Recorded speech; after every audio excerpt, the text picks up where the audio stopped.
It's story time.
Are we live? What's up, y'all? Can you hear me? Put a one in chat if you can hear me. Oh, whoa, whoa, whoa. Well, how did he get in here? How did he get in here? Oh, my goodness. Can't believe he sneaked in like that.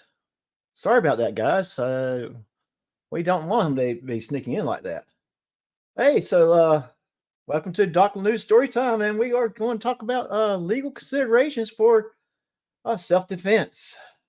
Not just about legal considerations, but other things you should think about before you ever decide to conceal carry or open carry, depending on the laws of your state. But first, let's bring up our panel. And my ever so great producer, Miss Ray, is here. Hey, Ray. Hey, how you doing?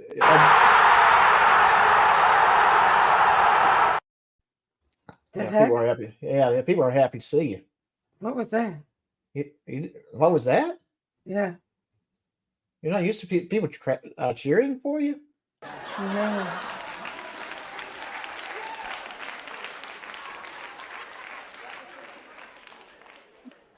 They're there for you. Okay. Yeah. And How we do are you? have, yeah, I'm doing great. I am doing great. It's Thursday, it's pre-Friday, so one more day and we got the weekend, right? Friday Eve. Yes. Friday Eve. And our Mhm. next guest, the awesome Blackheart Knight. How you doing, sir? Woohoo. Awesome. I don't feel awesome. I mean, I'm here though. Yeah. And we have the great Robert Thomas with us. Mr. Thomas, how you doing, sir? Welcome. I'm doing all right. I'm Hi, doing Mr. okay. Thomas. Hi, Ray. How Hi. you doing? Yeah. How are you? You know, I'm doing all right. At one point I thought I was in the wrong live chat because you had for public safety up there, so I had to check twice. You had to check that real quick. Yeah. Yeah, I really did. Yeah. I'm like, where this idiot come from? Yeah, I was wondering why for public safety was here. Had he taken over or something like that? If I didn't know about it beforehand, I probably would have kicked rocks myself because I'd have been like, no, I'm in the wrong place. Oh no. Oh, no. Yeah, I don't think for public safety would allow me on his live chat. I don't think he would allow anybody on this on the live chat at all. Not on this any of panel. us. I know. Yeah, not any of us. So let's say hi to some folks. What now? Guy that jumped the line like days early, Greg Jonick. He was first. I mean, he was like, I guess he as soon as we announced the live stream on YouTube, he got in the chat. So okay, congratulations, you're first. Troll auditing the troll says I disagree. Well, the facts are you weren't first, so you can disagree with all you want to. Of course, I'm here, And then we have King Pokey that came in to say hi to everybody. And hey, King Pokey, get your rest. I know you'll catch up with it a little bit later. So, but it's good to see you come in. Thank you very much. Hey, Mary Ray. Hey. And we have Donna Ray in the house. And Donna Ray, this one is just for you. Let's go Gamecock! There you go, Donna Ray. That's your little surprise.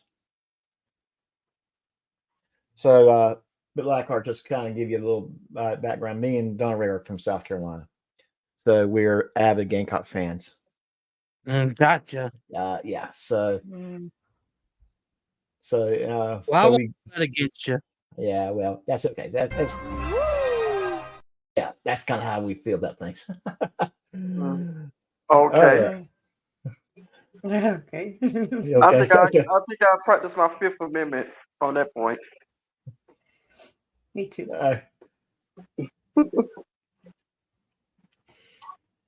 Yeah, well, Roderick Comedy Show is here, yes. And hey, that's good to see you. Can't wait until Saturday. We're going to have fun on Saturday. We're going to get all geeked out. I've already said it that the coolest person that's going to be on the panel is going to be Ray. Because everybody else is going to be geeks, right? Yeah. Well. Yeah. Yeah. I'll be a geek. I'll be a geek. Yeah. Nothing wrong with being a geek. I want to be a geek. I'm All always right. wanting to be a geek, but then watch it. I don't know anything about that stuff, though. Oh, maybe we'll educate you. Yeah. You know it's a difference. You know it's a difference between being a geek and a nerd, right? What's the difference? Difference between being a geek and a nerd. I mean, Yeah, what's the difference? parents. Well, the parents always accompanies the nerd everywhere. Okay. All right. Okay. Hey, all right. You have a helicopter parent if you're a nerd. Hey, Ray is here. Yes. Hey, how's it going, buddy? Yes. Yeah. Hi. We have conspiracy music in the house. Conspiracy, yes. Conspiracy music is here too. And I'm sure we're going to get more and more people coming in. And that's how it usually happens. Roderick Comedy Show is here. Didn't I say Hunter for Hunter Comedy Yes, Show? but I'm just geeking out because she's. Oh, yeah. Okay. All right. You're geeking out because she's here. Okay. Yeah. Okay. Well, we're going to be geeking out all weekend long. So that's a good thing. Daniel Hare is here. Daniel Hare just popped in. Hey, Daniel, how are you doing, my friend? So, we all know about this incident in Spokane. I don't think we really need to go into any more discussion about the Spokane incident itself. But I do think it does start a discussion into our rights to defend ourselves and how each individual state might be different. And Chino Nito is in the house. Hey, Chino Nito, it's good to see you, my friend. Hi, Chino Nino. Yeah. Now, 3 of the 4 members of this panel do live in Florida, where we have stand your ground laws. And of course, Ray's in Oregon. Ray, do you know what your laws or say pertain to self-defense in Oregon? Or yes, Oregon is a stand your ground. Well, they have a judicial stand your ground rule, and they call it a no duty to retreat law. Okay. So you can use deadly force in self-defense under just very specific circumstances. Okay. So something similar, but maybe more strict. Yeah, it's very specific circumstances, though. You can't just think somebody is like these guys. Oh, he touched my camera. I was in fear. You know what I mean? Right. Yes. You have to have a truly reasonable belief that using the force was necessary. Does that, you have to believe that they were going to use a weapon on you, or they were going to punch you, kick you, or, hurt you in some way. Right. That they were going to actually unalive you. Right. You know what I mean? It has to prevent your unaliving or serious injury, or prevent a felony happening against you or your home, like murder, kidnapping, rape, like they're something gonna, of a grave. yeah, set your house on fire, something like that. Right. So there's very specific cases. You can't just say they were in my personal bubble. They were coming close to me. They were gonna touch my camera. Right. The things that they say that to get to use pepper spray, you can't do that. You can't just do what they do like the California crew does. You know? So there has to be very specific cases. You're going to have to prove that there was a reason why you did what you did. Yes. And I think what it boils down to is you really need to know what your state also in the matters. And if you spend a lot of time in another state, you may need to know those laws as well. Right. Because some states, you don't have stand your ground. You have duty to flee, duty to escape. And if you do anything in any force, you can go to jail.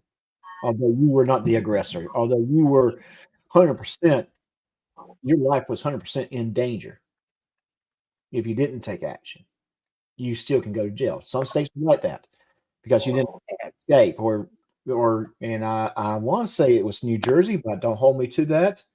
But one particular state, you already have the duty to escape even if you're in your own home and someone has broken in and trying to hurt you. So that's kind of scary. Illinois, where I used to live, does not recognize a stand your ground. Right. But you are justified in using force when you reasonably believe it is necessary to defend yourself from others that are using unlawful force. So it has to be force for force in Illinois, which is I was trying to explain before when I did own pepper spray. So the way you're to use pepper spray in Illinois is when it's force for force, or you believe your life is in danger. Like I've had to use it twice.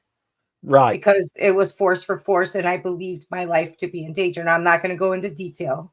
Right. But I was being attacked. Okay. I won't say in what manner or anything. I'm not going to go into detail, but I didn't get in trouble for using the pepper spray because it was force for force.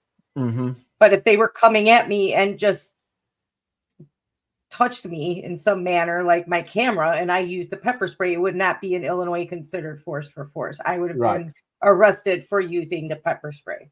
Right. Yes. And I think they are not right. Yes. They're not a stand your ground state. You have a duty to flee if you can. Right. Yeah.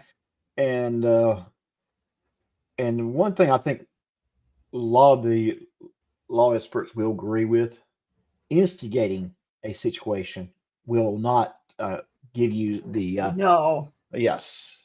And I think we're leading to where we need to start the topic video, and we'll break the topic video. This is a 7-minute long video. It just kind of scratches the surface of the legal things. Well, I just want to really quick, when you talked about just really quick instigating, it's not mentioned upon stand your ground is not instigating your ground. No, you can't start a fight with somebody and then say you're standing and defending yourself. No, you cannot. You absolutely cannot say that. No. The video actually covers that, and I think it touches it very good, but for everyone that's considering this, know the laws of your state. Yeah. Know the laws, know what you can legally do. I think that's really the first step you need to do before you start considering to carry a firearm for your personal protection. Right. And Blackheart, Rob, do you guys have anything you want to add to it before I start the video? No, I don't have anything to add to this thing right now. So let's carry on. If Mr. Thomas doesn't have anything. No, we're good. Let's carry on. Go ahead on with it. Okay. Well, okay. I'll get this video started. Of course, you want to know when you can legally use deadly force and not get in trouble. Hi, I'm Kevin Michalowski. I'm Director of Content for the U.S. Concealed Carry Association. And if you watch this video all the way to the end, you're going to get an opportunity to win a free gun. I'm here today with noted criminal defense attorney Wait, what? Tom Grieve, former state prosecutor as well. What's that, Rob? Wait a minute. Did he just say if you make it all the way to the end of this video, you can win a free gun? You have an opportunity to win a free gun. How And old the is video this? is probably but the video is probably about a year or so old, so I'm pretty sure the contest is over with. Oh, well, dang. I mean, wouldn't that if to win a free gun? Well, there's some Wouldn't things you do it, like legally and well, they would have to do some things to verify that you can legally own the gun in the state that you live in before they ship it to you.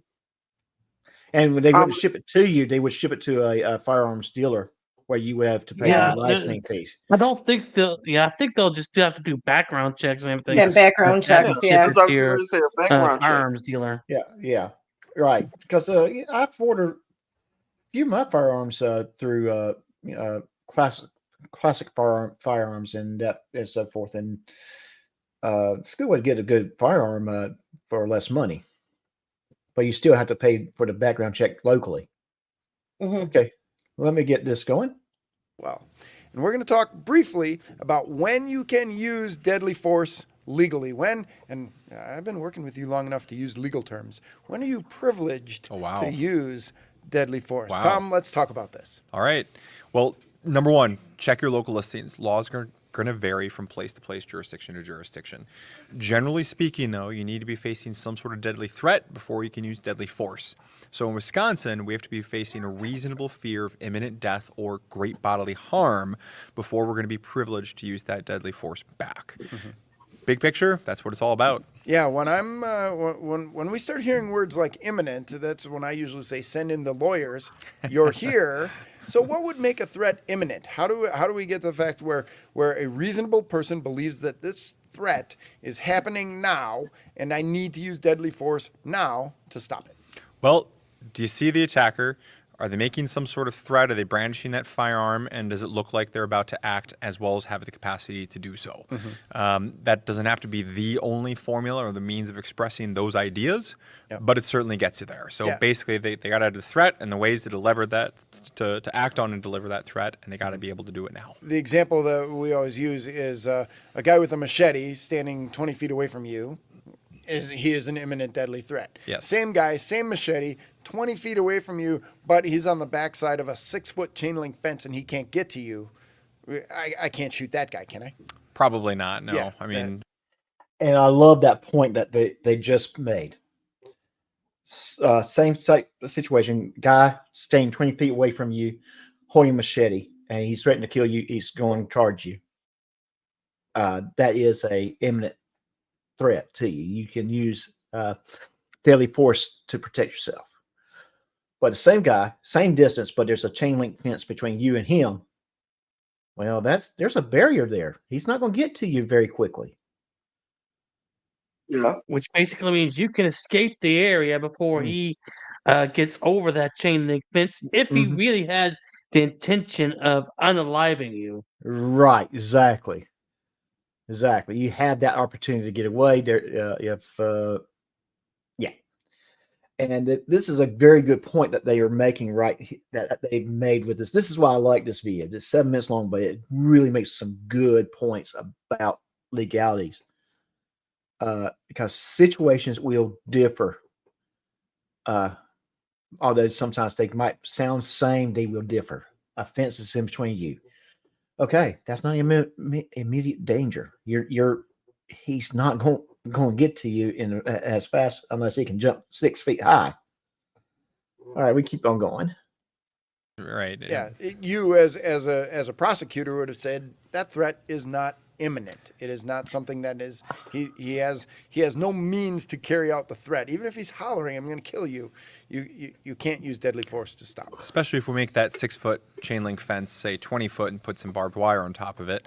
Absolutely. I mean, those are going to be factors that are going to be able to delay the employment of that deadly force against you. And therefore, look, that isn't to say that he cannot become a deadly threat. For instance, he scales the fence and starts coming back down the other side. Different situation. Yeah. The machete guy goes Indiana Jones, pulls out the firearm. Different situation. Yeah. We now have new facts, new fact patterns, new situations, which means the law and the application of it, well, the law stays the same, but the application now varies. Now, I really liked one term you used there, factors. We talk about victim subject factors. Now, let's just say the guy is 6'4" and really well built, and he's wearing a, Michalowski's MMA gym T-shirt or something of that nature, and you reasonably believe that this guy, though unarmed, could cause you death or great bodily harm just with his fists and his feet. Let's assume, for the sake of this discussion, he has made a threat. And I always tell people this. So again, another good point. They are talking about someone who is unarmed, but has the physical capabilities of actually doing great body or unaliving someone else. I mean, for someone like, and Ray, please forgive me, if Ray was going to be that person's victim, it would almost be expected that her only option would be a firearm. Yes. So, whereas maybe someone else could probably, they can probably take a little bit of beating and be okay. They might not be as imminent and danger. Are you talking about are you talking like if like you just used Ray as an example? It was like if she's the person on the other side of the fence with the machete. No. We're talking about if she was. Oh, that's something entirely different. Yeah. Okay, I'm sorry. I lost track. I'm sorry. That's all right. But okay, let's just say Ray is she's walking by herself. Okay. On a street, and a guy that's 6'4", muscle bound, wearing the MMA tank top, like they just described here, and he's charging at Ray. It's a reasonable person would say her life is in danger, right?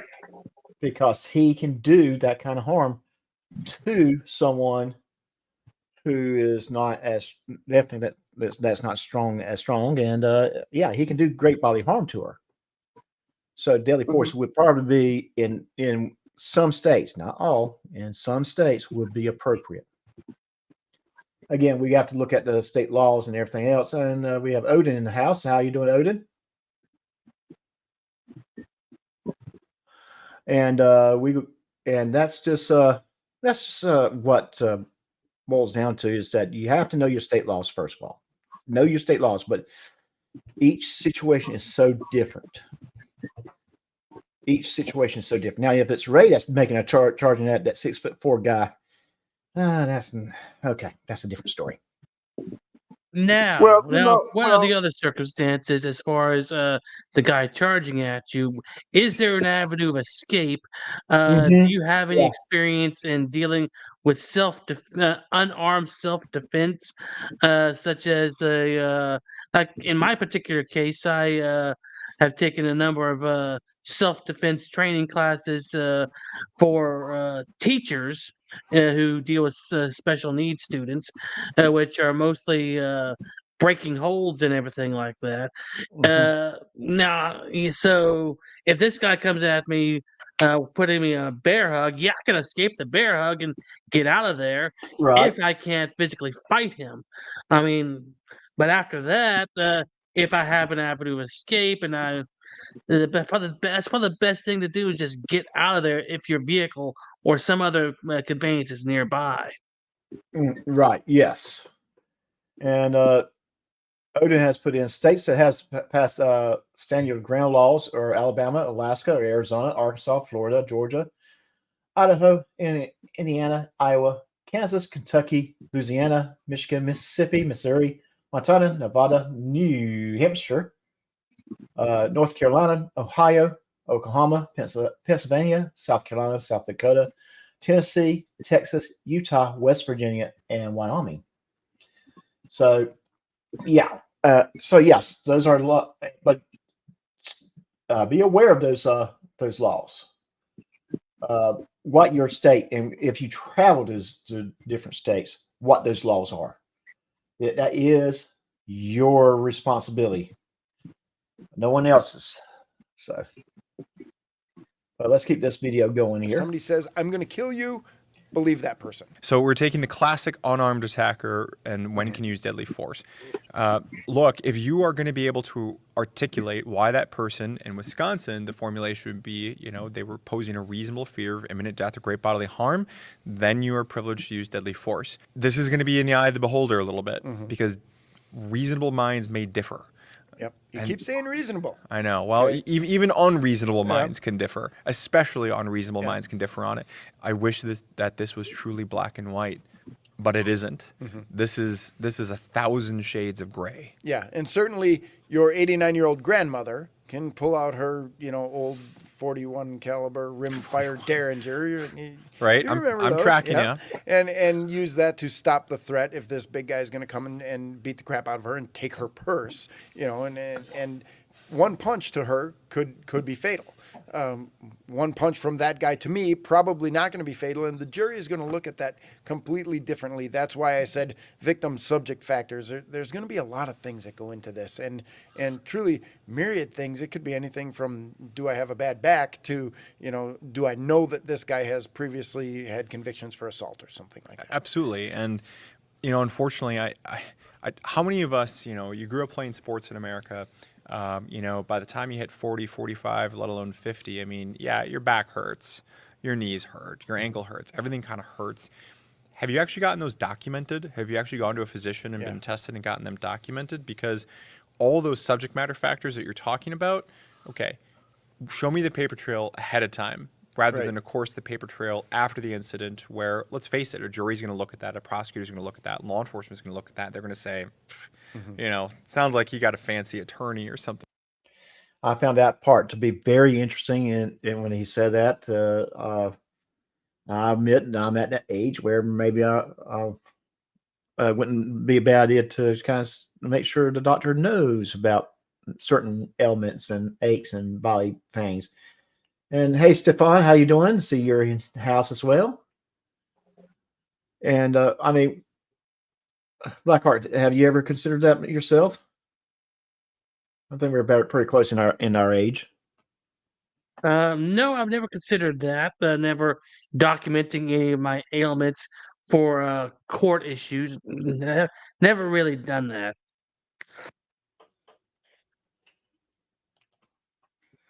All right. Yeah. Real quick.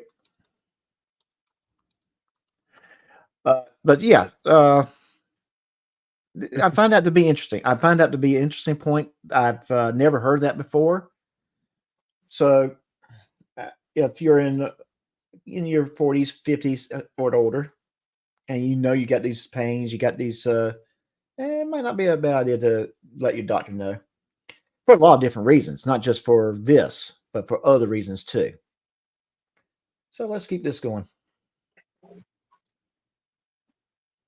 Like that. Yeah. So this is the fancy attorney telling you, go out, get these things documented, get them on paper. Look, how many times have we all heard those stories where we've heard somebody say, well, why didn't they just shoot him in the knee or something like that? Yep. Don't think that those same people are not going to be on or maybe even trying to get on your jury and bringing that same use of just shiny intellect and lack of knowledge and education is really what it boils down to, because many times they are very intelligent people. They just lack the knowledge, they lack the training, they lack the education to know, okay, that's not a thing. And that's really what it comes back to here. You have to be facing an imminent deadly threat, and the threat is imminent if the person has a weapon, and that could be their fists and feet. It could be. They have intent, and they either declare it outright, I'm going to kill you, or they don't stop coming forward and swinging at you when you're backing away. And they have to have a means to make good on that threat. This sort of delivery system, this ability to kill you if they showed the intent and they have the weapon or the means. Well, again, you got to keep in mind, check your local listings for the laws. I cannot stress this enough about the fact that we're using imminent. In another state, it might be immediate. Okay. So all these different things, they all vary. Obviously, there's stand your ground laws. There's duty to retreat laws. There's sometimes shades of duty to retreat laws. Maybe we can do another video talking about that at another point. But you really, really, really, really need to know your laws. You need the education and the training to understand what can you do and what level of force can I use on the force continuum and under what circumstances. Because if you misuse the force because you misunderstand the law, that's going to be no. Wait a minute. Is he a Jedi? He's talking about misusing force. Yeah, I heard that. Yeah, That's what I thought. Yeah, okay. Matt, I know we're getting a little geeky there. Okay, let's keep going.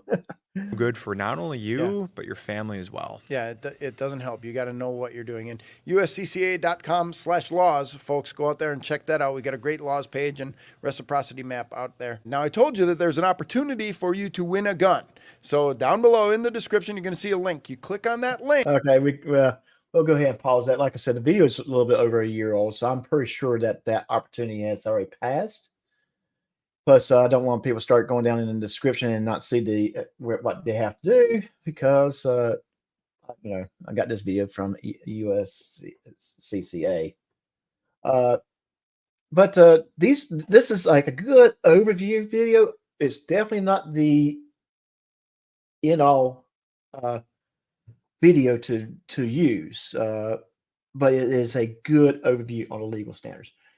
The big thing that they stressed: know your laws. I think I can't stress that anymore. I don't think anyone on the panel can stress that any more than we can. It's just know your laws, and just remember one thing too: you go instigate something, you are not defending yourself. You started. That's for sure. That a great example of a great segue into that idiot last week. Yes. Yeah, that he instigated the whole situation, and well, we all know what happened. Yes, we all know what happened. He had too many opportunities to leave. He did not have a need to be there. He did not. He actually walked to his car, strapped up, and walked around, showing his that he was armed. And did I say hi to Tequila Kid yet? I don't think I did. Hey, buddy, how you doing? I just saw you in the chat. But so he walked in, he strapped up, and then walked around. Basically, these people's home. I want to stress that. I can't stress that enough. They might be homeless, but that camp was their home. Yeah, like you say, exactly. Yeah. Like you said, as soon as he left, went back to his truck and strapped up. His whole self-defense argument went out the window. Because what he should have done was, if he felt endangered, got in his truck and left. Yes. I mean, there is no excuse for what he did. He antagonized the whole situation. He got confronted by all the people in the area. Then he threatened them. He went over to his truck, got the weapon, came back when he should have retreated, and opened fire on somebody. And how are they doing, by the way? How's that guy doing? Last I heard that he was back in that he was they had to put him back in a medically induced coma, and he was reintubated. But that was this past weekend. I don't know what the update is. The person that would probably know is the Lucid Dreams, and I haven't seen any updates from her on that. Ray, have you seen any updates? No, just the one where she said that he was experiencing some mucus in his lungs and they had to re-intubate him. Okay. That's the last update I saw. Yeah. Well, if he dies as a result of the gunshot, if he expires because of that, it's going to go from it's going to go right to premeditated Yeah, he's going to be facing a lot more time. Oh yeah, I mean, I don't know But if Washington is a stand your ground state, and he's probably going to use that in his defense. So be prepared for that. Use it. Yeah, he's going to try to. He's going to try, is what I'm saying. That his defense is going to try to use that, and I'm just saying be prepared for that. I'm not saying it's right or just. I'm just saying it's what he's going to try and do. Right, and that's not going to surprise me. And even though frank, not holding a weapon, none of them were. He could have left multiple times. He could have retreated. He could have ran. He could have left. I'm not saying it's right. I'm not saying it's just. And I'm not saying that they definitely were throwing rocks or holding a pipe or anything like that. There were no pipes. I saw no pipes whatsoever. Yeah, but I'm just saying, even if they were in a situation where they had to defend themselves, because this is an armed man who has been instigating fights with them for hours already. Right, so but there was no pipes. There were no pipes. Right. There was an unclean hands video that I watched here a few days ago that showed the guy who ended up getting hit, and in one hand he had nothing, the other hand he had a cup of coffee. Yeah, I mean, so there was no justification for it at that particular time. Right, and the other bullet struck a woman's window. What if it had gone through the window and hit her? I mean, he had no regard. Yeah, no regard for who he was aiming at. That violates one of the cardinal rules of gun safety: know your target and what's beyond it. Right. Yeah. And thank you, Ray, for bringing that point up, because now we are getting into an area that I really want us to talk about.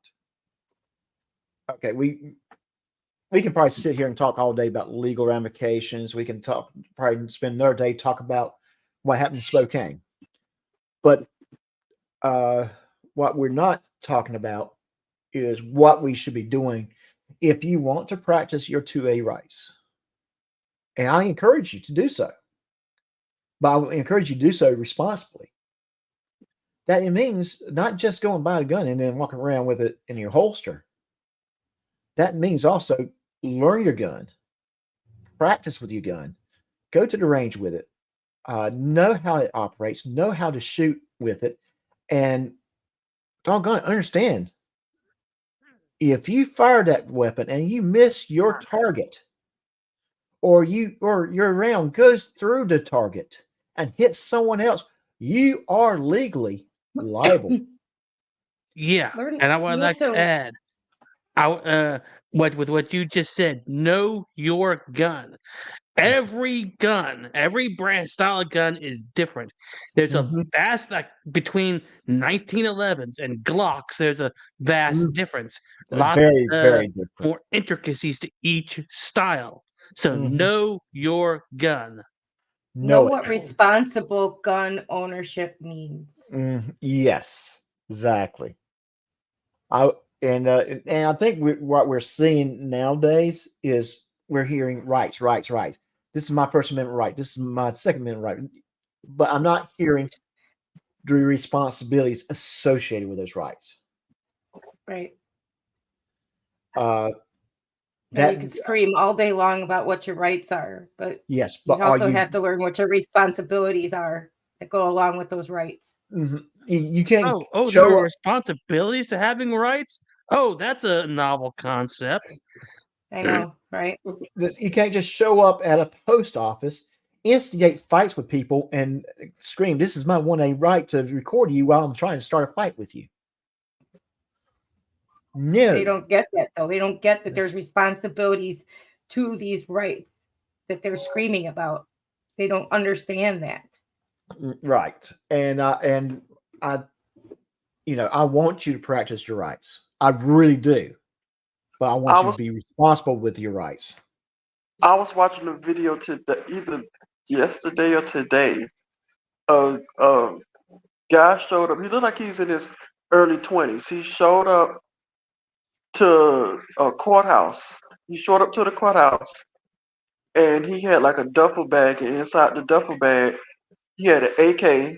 He had what they call it, a Mac 10. What is a Mac 10 gun? Mac Okay, 10. yeah, Mac Mac 10. 10, about yeah. right. A Mac He 10. had a bag full of weapons. Yeah, Dangerous. did you Holy know the yes, video I'm talking dangerous about? weapons. Yeah, I saw the video. Yeah. Yeah, then I come to was going find to out bring that up. he was also at a hospital before that.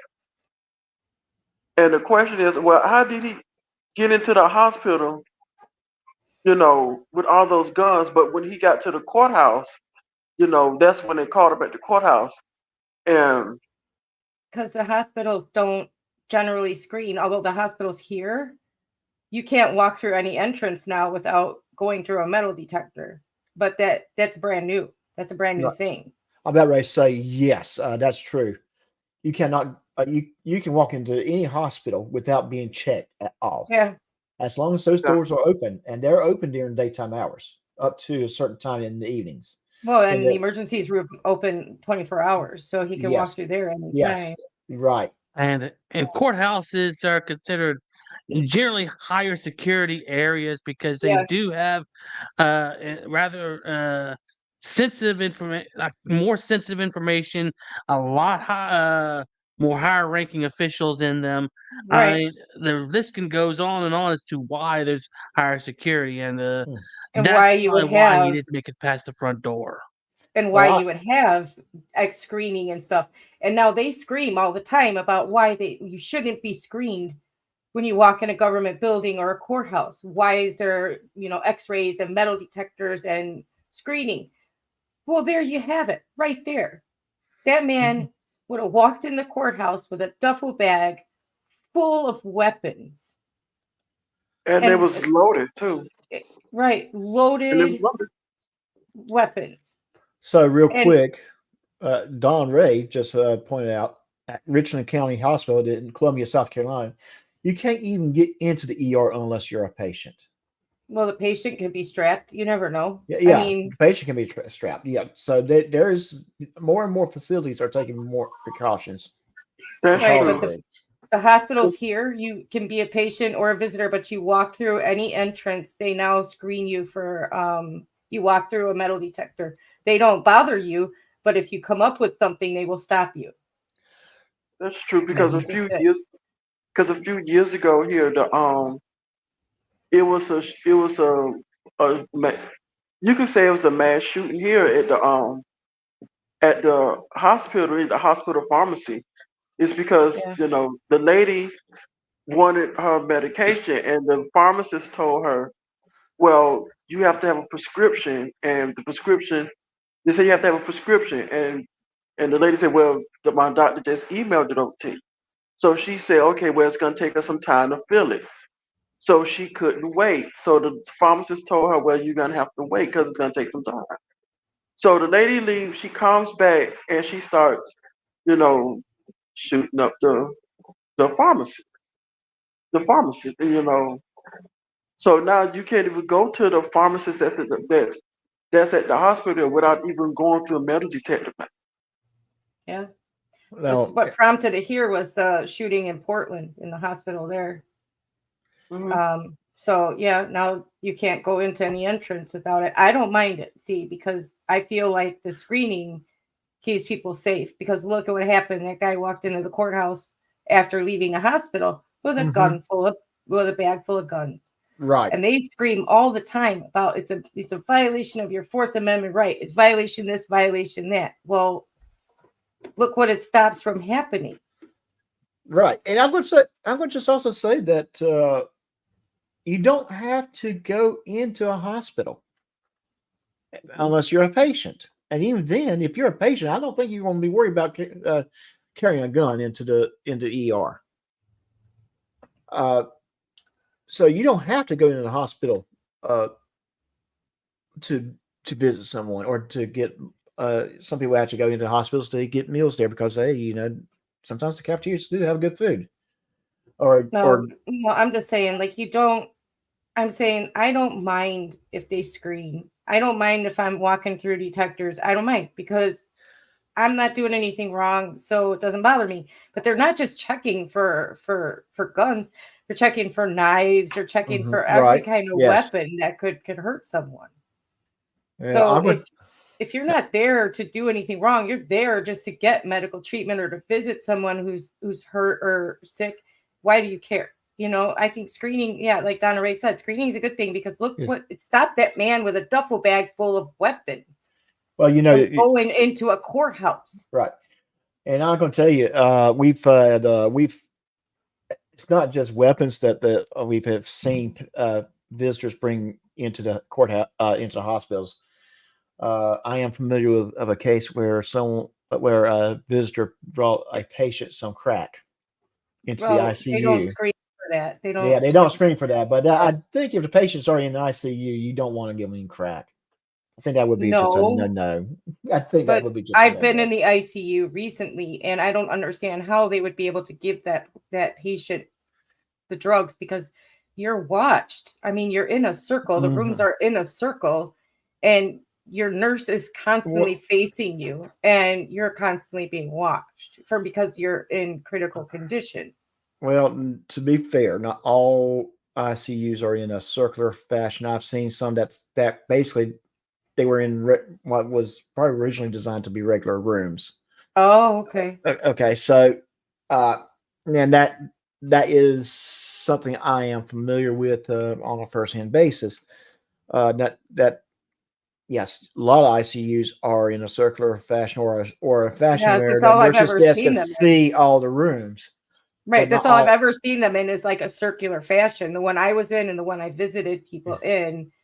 We're all circular. Yeah, like maybe you were like Donna Ray said, maybe that was a step down ICU where they. This particular hospital, the ICU was designed a little differently. It was not designed that way. That's weird that it was in regular room because they have to get to those rooms immediately. Those people are in critical condition. That's weird that it was regular.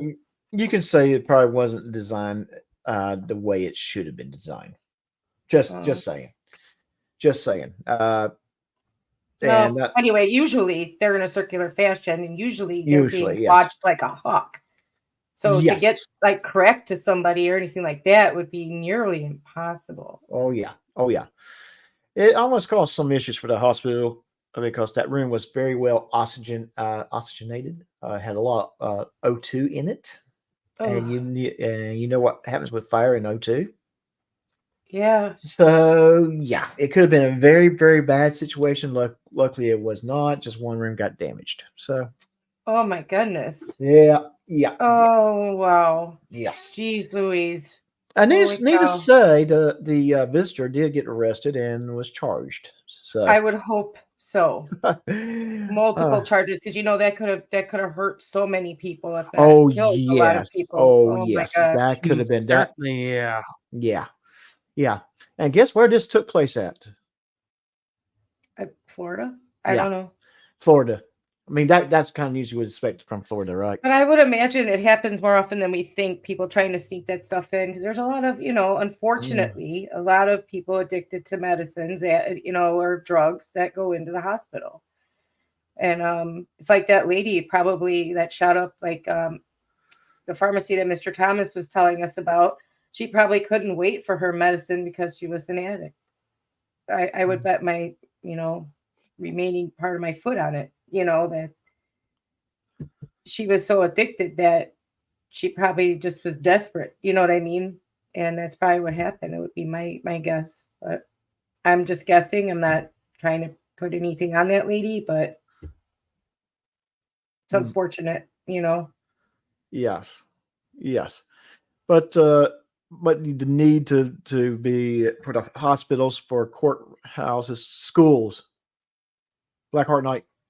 I'm sure the high schools are they have to go through metal detectors over there, right? Yeah, in my area, there are security measures. They're not going to let just anybody in those schools during the daytime. You gotta have your employee badge with you just to get in the front doors, and especially with the district office, our school board, you're not going to get in there unless you have an appointment or a badge or anything like that, especially with these First Amendment auditors. And rightly so. These are schools. These are children, and no one needs to be there unless they are employees, students, or a parent with or vendors, Yeah. with business at the school. right? Going there and say, "Hey, I'm here to record a school." No, that's not business for the school. If you want to record the buildings and stuff, we'll make arrangements after school hours when there should not Right. be any kids around. But no, It is you're a not. non-public forum. Yes.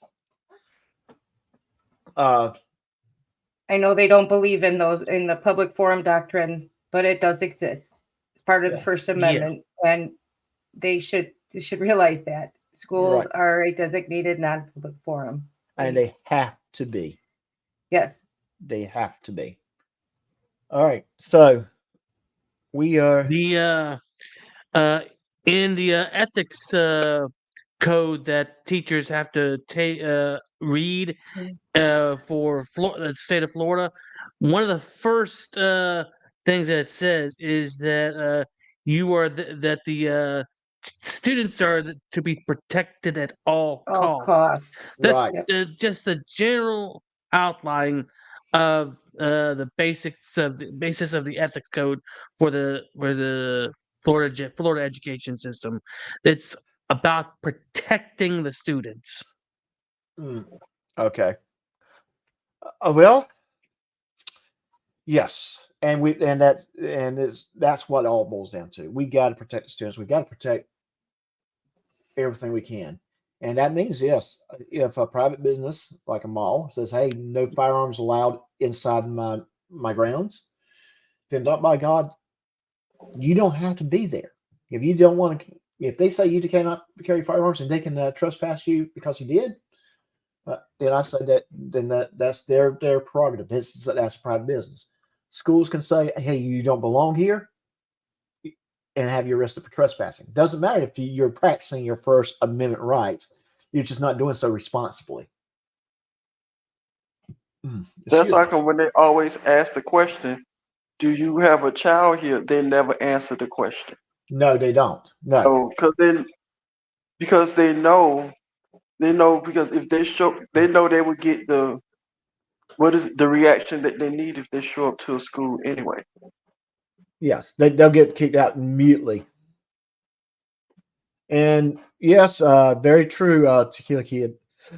No filming children without parental permissions. But you know what really irks me about that TOS, and I think Ray knows what I'm getting ready to say here. I'm sure Blackheart knows. Yeah, I threw that in their face when I was reporting. What's his name's retarded media Liberty Troll.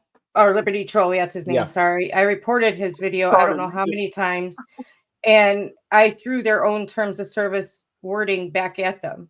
I copied and pasted it and said, "This is your own terms of service wording right here." I went and dug it out and found it. And they still haven't took that damn video down. And here's the thing and this brings in another point that I like to make about gun control laws. There's a lot of gun control laws on the books right now, but they're not being followed or enforced. How can you say we're going to add? Yeah, how can we say How can you say that you're going to add more gun control laws when you're not enforcing the ones you already have now?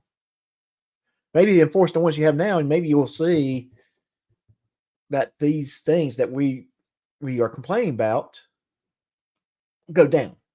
We'll see less of it. And real quick, Florida Jim, hey, how you doing? It's good to see you. And yes, follow your own TOS. You expect us to follow it, then follow your own. Donald Sutherland died, by the way, guys.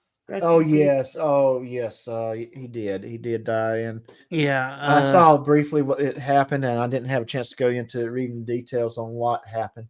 This right here is one of Leo's biggest fans.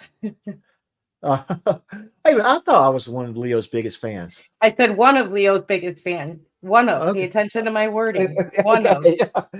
All right. Okay. I found I'm sharing the screen right now, where I was just talking about the reasonable effort to protect the students in the ethics code. So let me go ahead and highlight that for you. Yeah. Obligations to the student requires the individual, and it's the first one. Shall make a reasonable effort to protect the student from conditions harmful to learning and or the student's mental and or physical health and or safety. And that's the first obligation that the teacher has to the students, according to the Florida Code, Ethics Code. In Illinois, it is split into our ethics in Illinois. Ours, I don't live there anymore. The ethics code is split into 2 sections: responsibility to students and responsibility to self. And the first part of responsibility to students is protection of the student, regardless of who they are. You're to protect the student. And that's why we don't let these idiots on campus here in Florida. Mm-hmm. And Joey Surreal learned that one time he got trespassed off here a few weeks ago.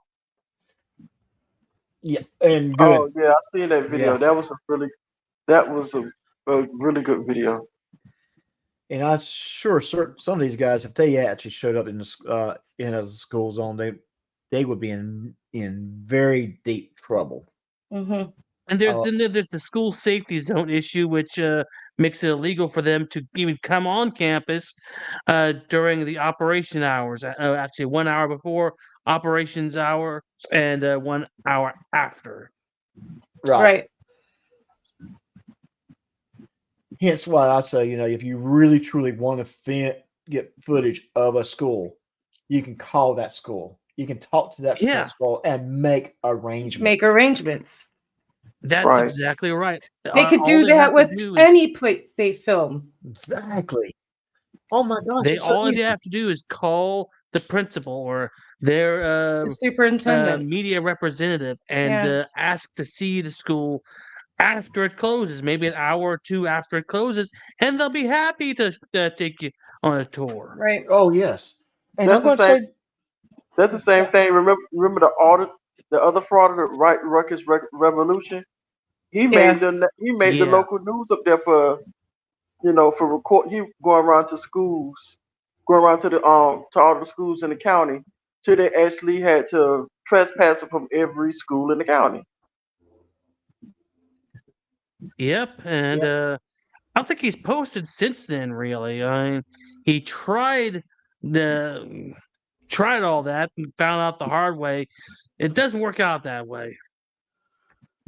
Mm-hmm. Yes. The last thing I seen him post is when he was auditing a fire station. That was the last thing. Yeah. Well, Miss Ray, you know what time it is? It's time for us to make 5:29. 7:30 my time, 8:30 Blackheart's time, Mr. Thomas's time. But it's time for me to play the commercial. Oh yes. Yes. Our new sponsor. Yes, we have a new sponsor. Guys. Play the commercial then. Yeah, we got to play the commercial so we can get paid, right?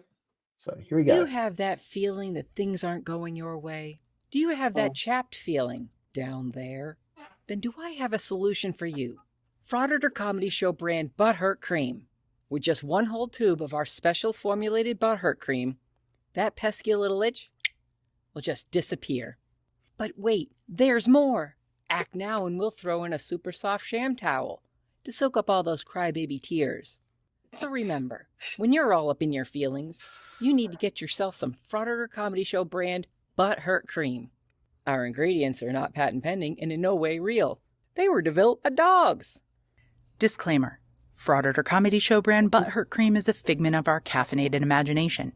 It may or may not also involve a hamster on a wheel wearing a tiny top hat. We are not liable for any rashes, red marks, or anal prolapse. Seriously, this is a joke. Please don't try to purchase this or formulate it at home. Oh man, I loved it. I just got one thing to say about that. Let me get that up right there. Where is my Butthurt Cream at? Yeah, Blackheart Night had a Butthurt Cream before they did. Oh, yeah, okay. There it is. Share it on the screen. Okay, I'll share it on the screen. Here. Oh. Here's Blackheart Knight's butthurt cream. Not guaranteed to cure any pain in your ass, and definitely not your money back because you're not paying any money for it whatsoever. And I don't know what kind of chemicals are used in it. I mean, I've never tested it out on myself, so I don't know exactly how well it's going to work anyway. So nothing's really guaranteed. I mean, I do you like can't the have. I do like your little butts on there. Those are funny. I mean, you can have, more than one brand of butthurt cream out there, though. Yeah, that's true. You can have more than This one is true. brand. Yes, you can. Yeah. Definitely. But But you can have like the name brand. Then you can have like the dollar store version. oh yeah, you can. You can go to yeah. Dollar General. Yeah, you could go to DG and get yourself some. Yeah. Dollar Tree, $1.25. Yeah. Yeah. Yeah, the Walmart version. Yeah. Target version. It does the exact same Target. thing. So That's what we call it. Target. We call it Target for the bougie people. Yeah, Target. It's because it's really bougie. Yeah. So You can get a Starbucks in there. So I wanted to take a break from the serious discussion for a little bit, and I thought we might play a game. And we do have a special guest for this game. Come, Watson. The game is afoot. Afoot? Beginning. Well, then just say that. And our special guest today, he's going to try to spell my name. So I'm just going to let him come on stage and spell my name. DOCLENAU.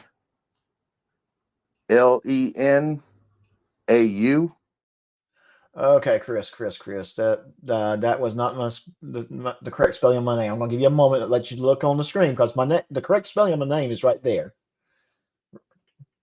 Right? You guys see that my name is spelled correctly on the screen, correct? Yeah, but I will admit at times I have trouble with it too. Well, it's a special name. Yeah, you know what? You know where it came from. So, Chris, I'm going to give you another chance. Go ahead and spell the name again. DOCLENAU. Okay, Chris, Well, come on. At least you're trying, buddy. Yeah. So give it another try, dude. Yeah, we'll have to give him another try. Well, he never admitted that he was a smart man. No, he never. Yeah, he never admitted that he was a smart man. But yeah, he's not a smart man. I mean, an elevator defeated him. Yeah. Yeah. But we'll do this one more time. One more time, Chris. Maybe third time will be the charm. DOCLENAU.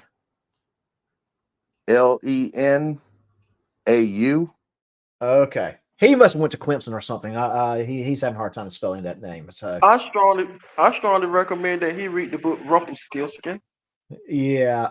You know you'll mispronounce that. You know the story Rumpelstiltskin, right? Yeah, I know the story.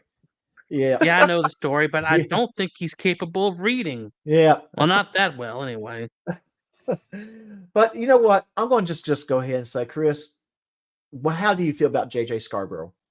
Was J.J. Scarborough, SCARBOROUGH. And he is a really great guy. He's an elected official for Meade County, Kentucky. Okay. Hey, we got it right there. What's the name of this game? Make fun, Chris. Oh, okay. Oh, okay. Yeah. I was just going to ask the same question. What is the name of it? Huh? I was getting ready to ask the same question. Like, what is the name of this game? The name of it is Make Fun of Chris. Oh. Because that's really not hard to do. No, it's not. No, it's not. We can all win at it. I mean, yeah, we all can win at it, but I think we can all, we can all win it. Donna, Make it fun I was just going to point. Go ahead, Mr. Thomas. I'm sorry. No. Go ahead. No, see, he can do that because he has a real big beef with Scarborough. So well, yeah, I wouldn't call it a beef. I would choose another group of words. He's got a very big vendetta against Mr. Scarborough. So first word would start with H. The second word would start with O. I don't want to say it in front of the ladies. Why do you got to correct my words? I'm just saying that what I would say. Well, then you could say what you would say. Okay. I'm saying he's got a big vendetta against Scarborough and Billy. And so that's why he probably just all the time thinks about them. So yeah, he's going to be able to spell Scarborough over Lano. Or Lanu, excuse me. Lanu. And with all due fairness, I will just in case if anyone has not read my description, the reason why I went with the name Doc Lanu. Doc was literally one of my grandfather's names. I don't know if it was a nickname or if it's his first name. I don't even know if the spelling is DOC or DOCK.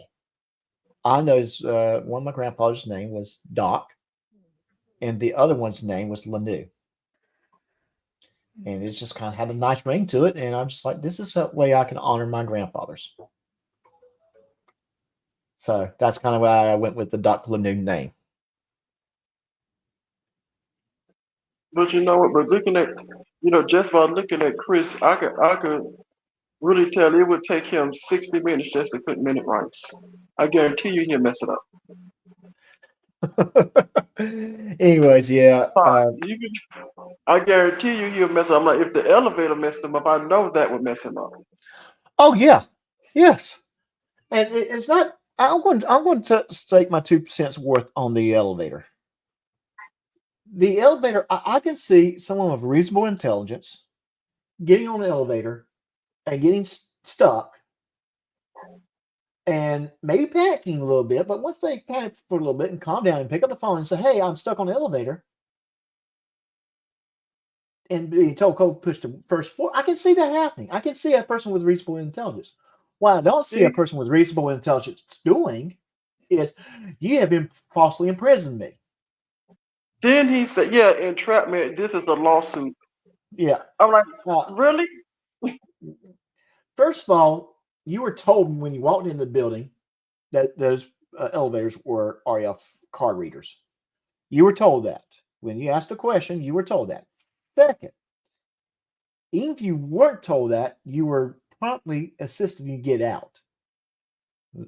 There's no false imprisonment type situation going on here. He has this delusion of grandeur, narcissistic behavior that he thinks he's more important in society than he really is. And once he can accept that, no, you're not that important, and people are not out to get you, he can probably function a whole lot better. And that's my 2 cents worth at least. The guard, when you talk about the elevators, Daytime Press and her merry band of idiots put out a video, and there's the vital statistic building in Jacksonville, and the guards told her the elevators does not work for the public. The people from upstairs have to come down and get you. So she gets in the elevator door closed. She hit the second floor and the elevator doesn't move. The doors open back up and it's still on the first floor. The man told her the only way the elevators work is by key cards. And the people upstairs have to come get you because you have to have an appointment. I'm still trying to figure out how was that against some First Amendment rights.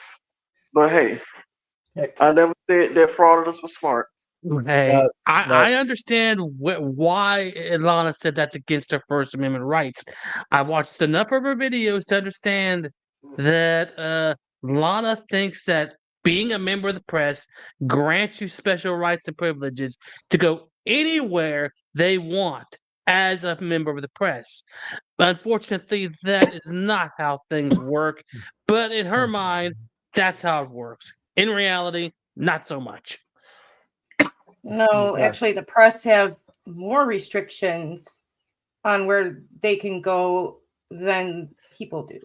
Mm-hmm. And if she paid attention, she would understand that usually press don't just walk in places and create a story.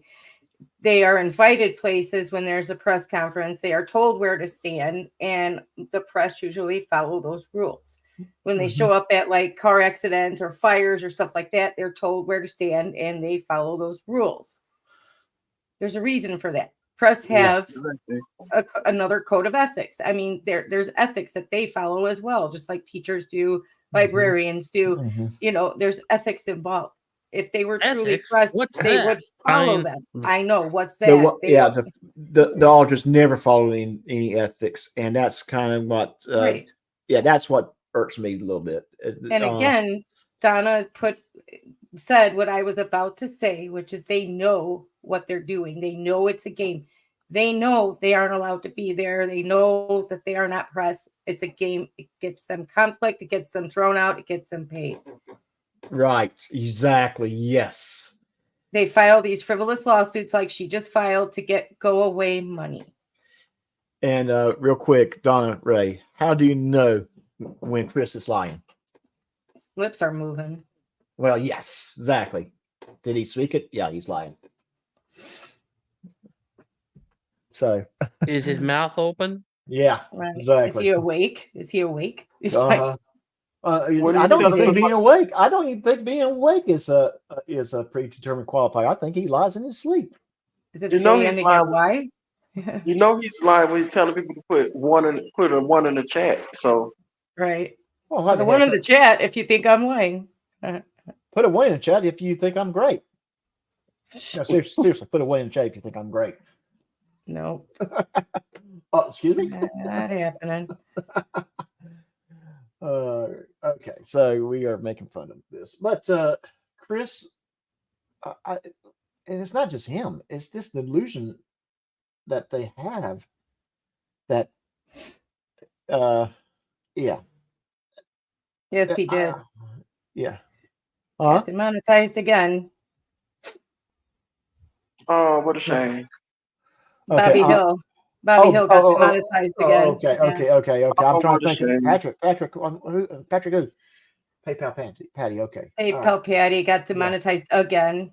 And he will on the next channel he starts. YouTube will catch up with him because it's the AdSense. You know, it's like Predator Troll explained, when you have a channel and you're monetized, it's tied to your AdSense, you know, which is tied all up to you. And he gets demonetized, he has to start another channel and use a different person for the AdSense. And then YouTube says, okay, but then they look at the person making the videos and they're like, well, that's not the person on the AdSense. That's the person that we demonetized. So they demonetize him again. Starts a third channel. It's just going to go the same route. So he's done. He can't keep monetizing on YouTube because they're just going to keep shutting him down. You can't. So that's why he stick to Facebook Live. Right. So just tough for him. Sorry. He's going to have to keep making money off of the pedophile and, you know. Because I seen the video today he was with, what Cody High Roll. I'm like, that's a name from the past I haven't heard in a minute. Right. He hangs around with that screechy broad. Debbie, what's her name? Carolina. Carolina does Dallas or whatever her name is. Yeah. Carolina, Fort Worth, and Texas gal audit. You know what? You know what? I'm gonna pass on that. It's just too much stuff I could say about that, but I just pass. Well, let's put it this way: we can say for certain that Texas gal audits is definitely a documented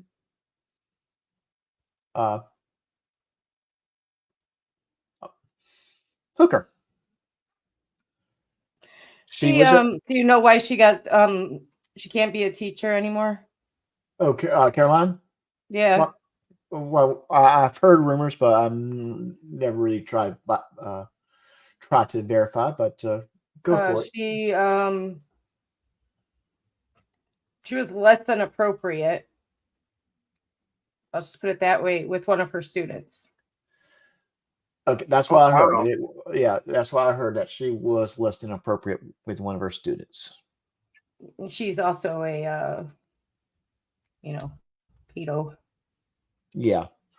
SO. So what? What is it? She's also she's a pedophile. She's a pedophile too. Yeah. Oh, I know that I know people don't see women as being that way, but when she when she does it with underage children, that's being a pedophile. Yes. Yeah, call it exactly what it is. Mm-hmm. Yeah. Yep. So that's why she can't be a teacher anymore, and she's probably on the sex offender list somewhere, I would imagine. I would think so too. Yeah. I would think so as well. And Yep. like I said, I've heard that rumor. I just did not know for certain, so I didn't want to say it, but I've heard it. Right, Donna Ray, not in the frauditing community. Oh my God. Yeah, that's another thing too that I've been noticing about that community. You're just noticing it? Well, I won't say I just noticing it. I must just say it seems a lot of them are. It's I'm not more going to say prevalent. all. Yeah, I'm not going to say all. I'm going to just say a lot. So, and it's if it's not that, they most have like domestic violence, like domestic violence charges and everything, things like that. That's true right, too. it's that, or they beat on women, or they stuff like that. So like I said, it takes some kind of mental. Oh, who do we have here? Yeah, Hi. Yes, we have Hez in the house. Hey, it's good to see you. Hey, what's up? Hey, Hez, how you doing, buddy? I'm good. I'm good. How y'all? Yeah. Wait. Is that Mick Foley? Oh, sorry, that's the wrong button. I heard Mr. Thomas. Yes.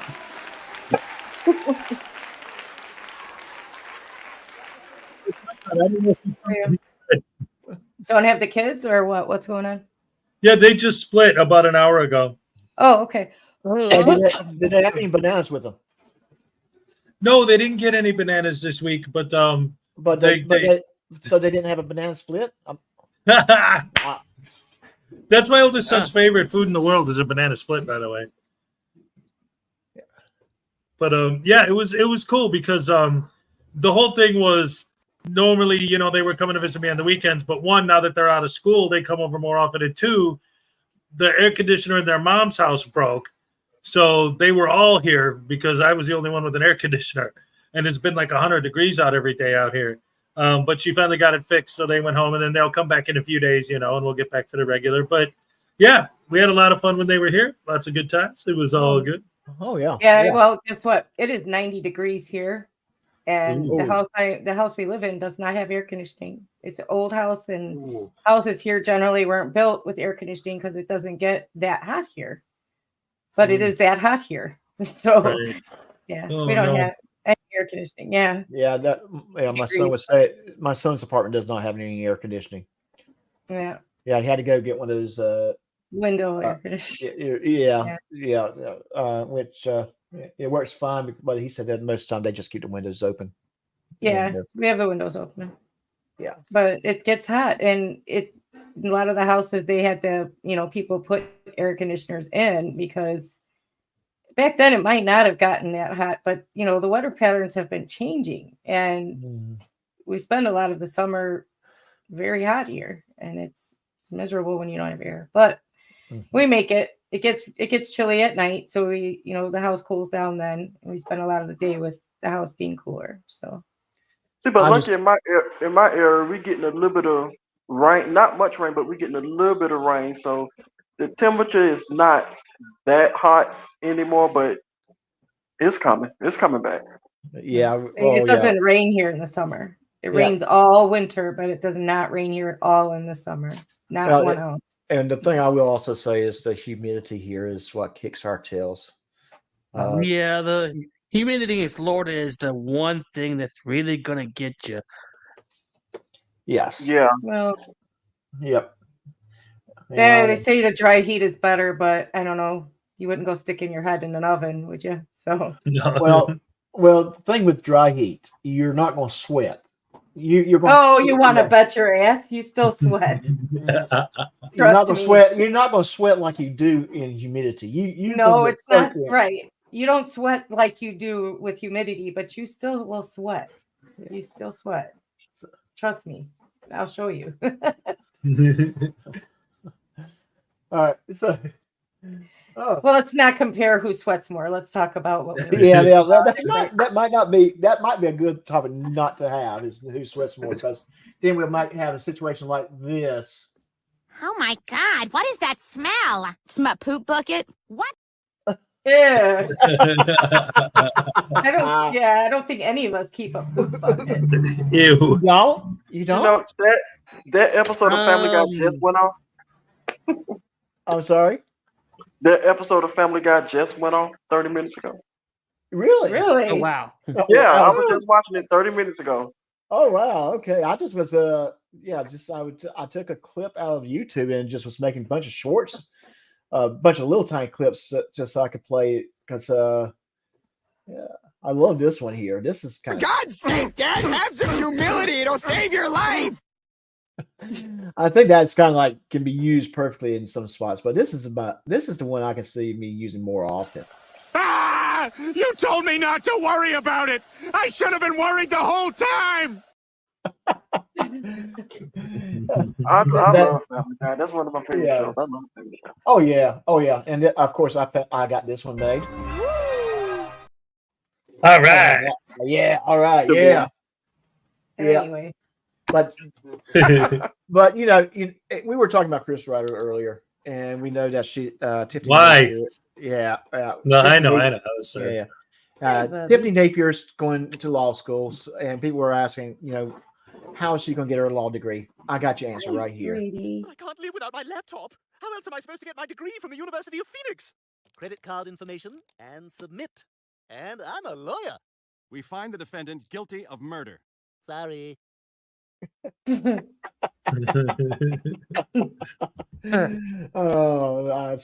I said, I found these clips. I'm going to have fun with them. Okay. And of course, just for Don Ray. Let's go Gamecocks! Woo!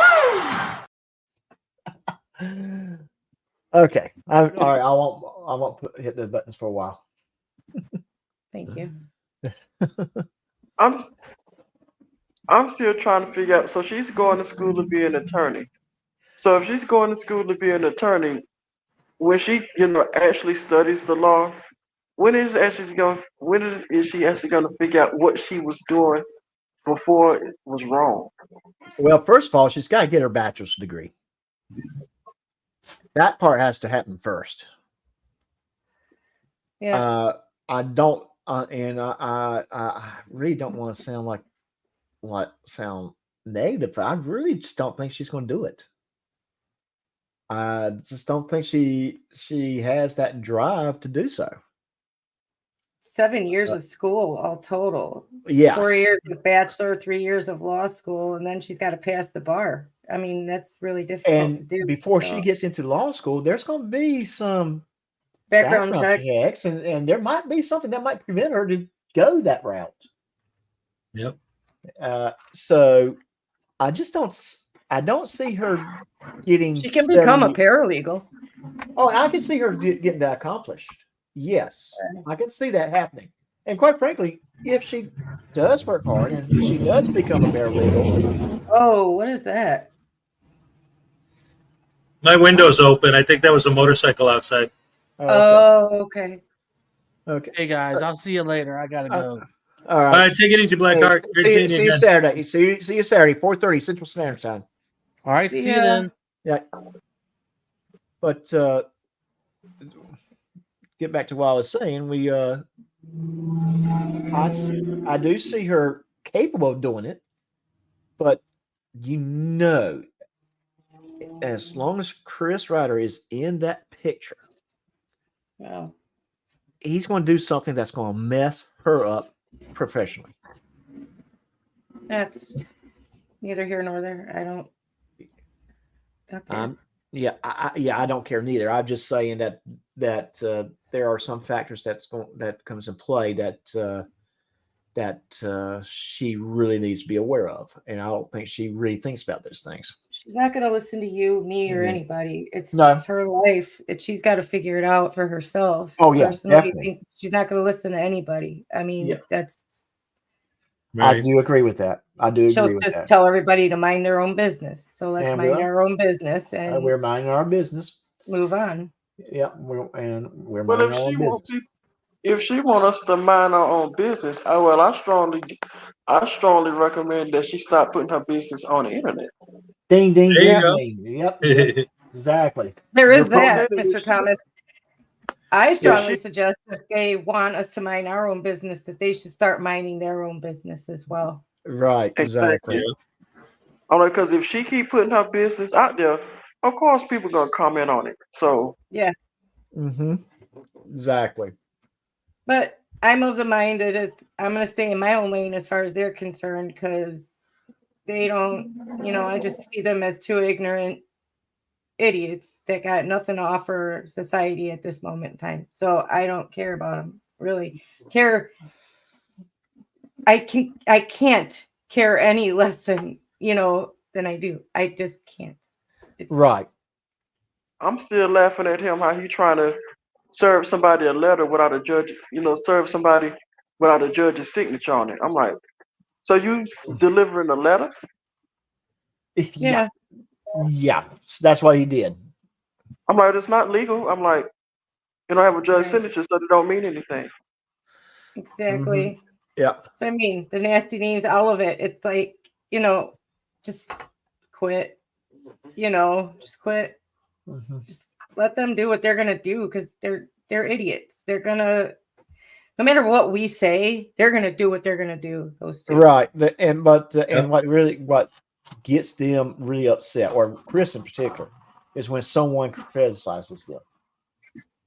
Chris does the most stupidest So things. you want to poke the bear is what it is. You want to sit and poke the bear and hope. No, I'm not saying that. I'm just saying that he gets upset. And the best thing anyone could do is when you're getting picked on because something you ignore did, ignore it. Yes, move on. There you go. That's what I'm trying to do. Is not. Yeah. I don't care about them. I don't care about those two. Literally, there's bigger fish to fry in this community than those two boobs. I swear to God, there is. Yeah. At least they're keeping their shenanigans in 2 or 3 counties.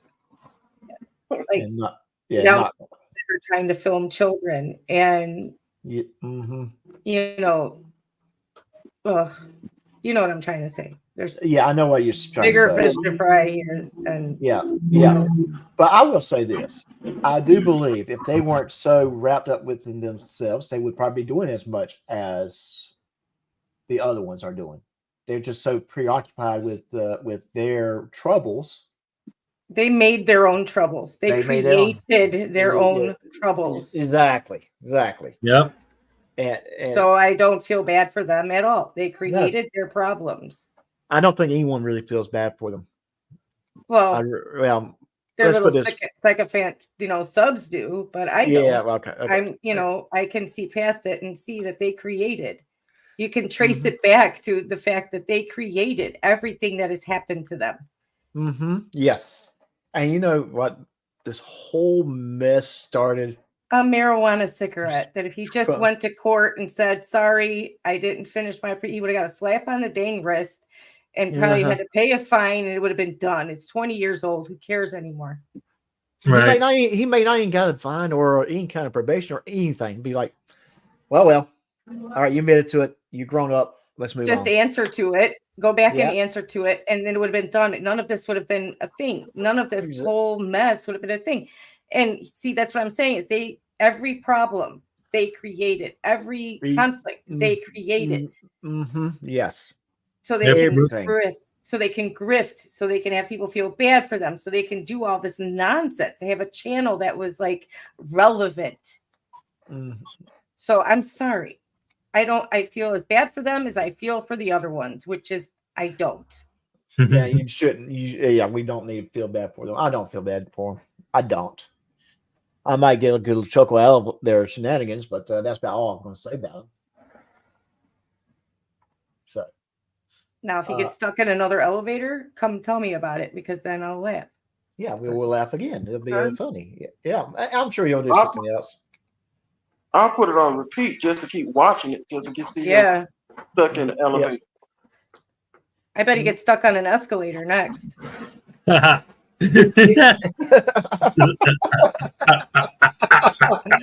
could see him getting on an escalator and trying to go down going up escalator, going downstairs, and they're going, I'm not getting there. It's I've been falsely they're holding me against my will. They've kidnapped me. Yeah. I guarantee you. I guarantee you, he probably locks himself in the car and try to figure out how to get out. He would call the AAA. He'd be like, I'm stuck in here. I can't get out. Right. I'm stuck in my car. Sir, did you try to open the door? Oh, okay. Yeah. All that's ridiculous. I just don't. Yeah. Don't. Let's move on. Yeah. Let's move on. Yeah. Oh man. Do you want me to show a Leo video, maybe? Yeah. Yes. You know what I'm going to do? I think I'm going to make a Leo T-shirt. Oh. Yes. Can I make a Leo T-shirt? Put it in my Yeah. merch store. Okay. All right. I'll have to get a screenshot of Leo and make a screenshot. Make a Leo shirt. Oh, here we go. Damn. The kitty police will come right through that front door and take you straight to cat jail. But only if you don't cuddle with Mom. It's true, I swear. It happened to Leo the other day. Remember that grouchy orange cat who lives down the street? You don't believe me, but it happened. We can call 911 to check with the police.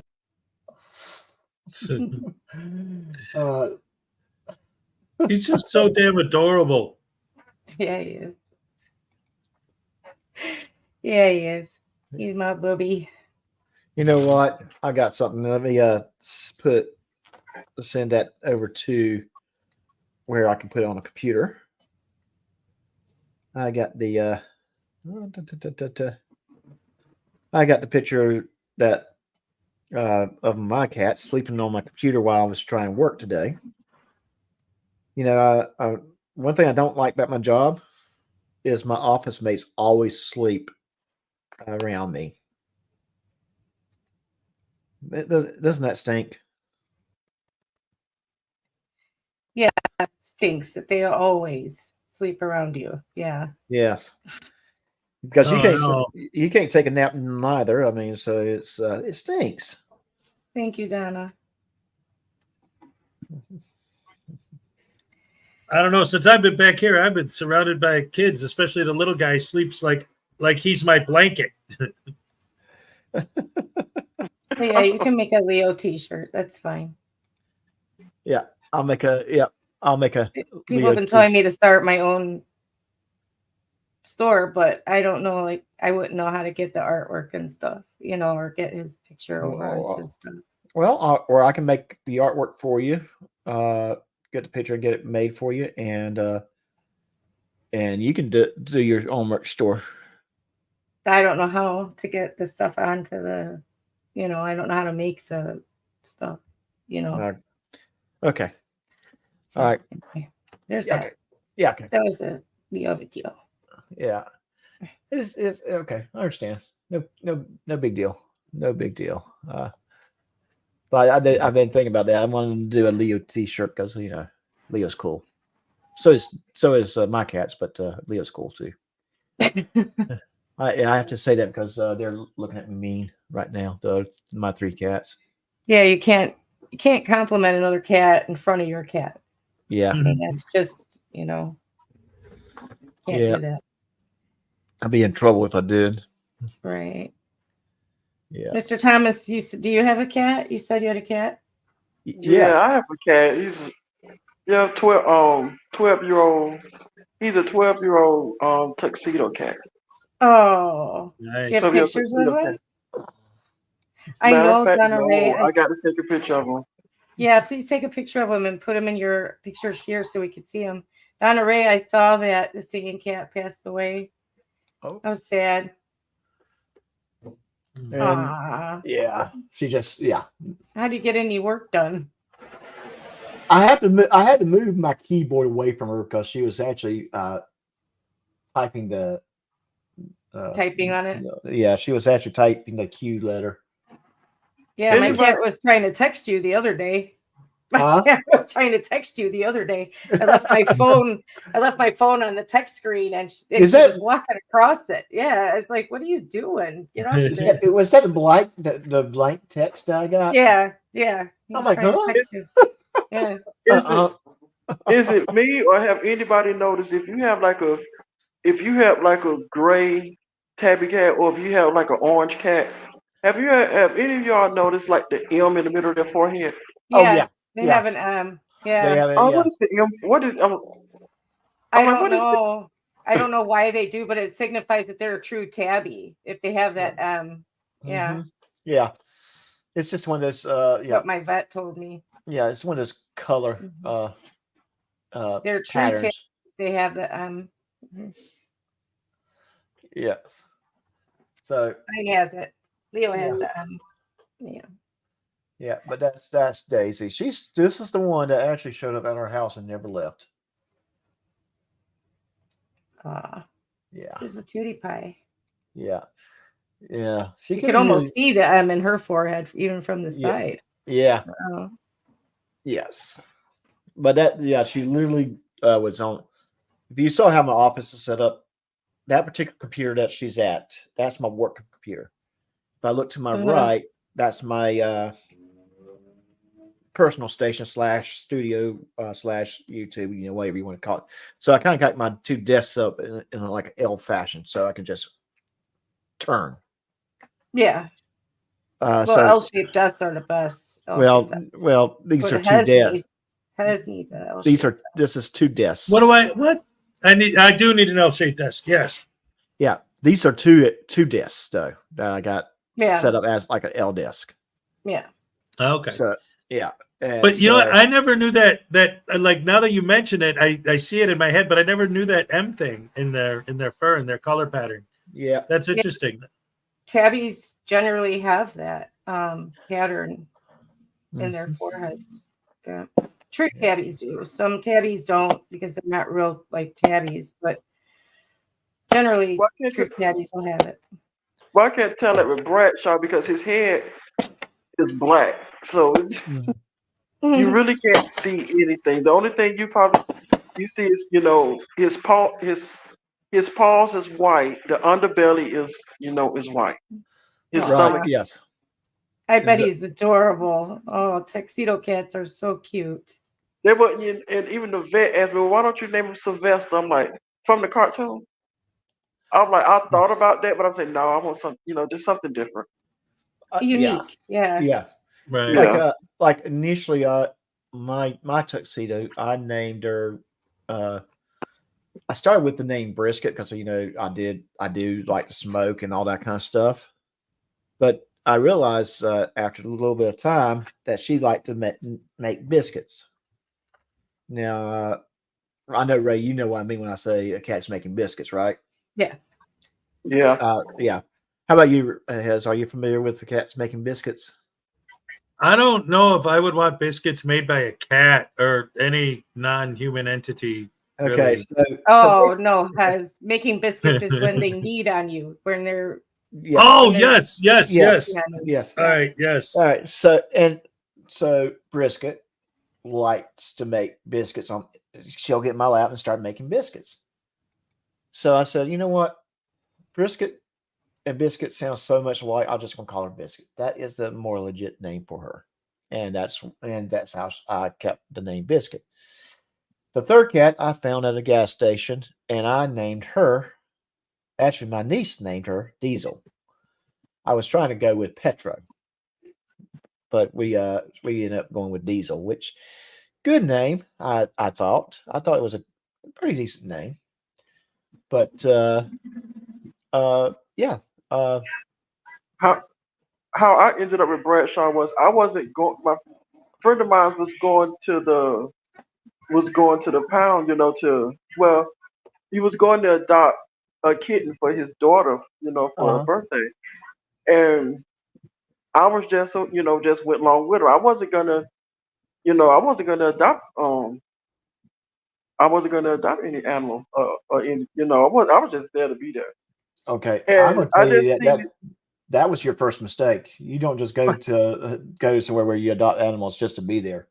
You're going to come home with something.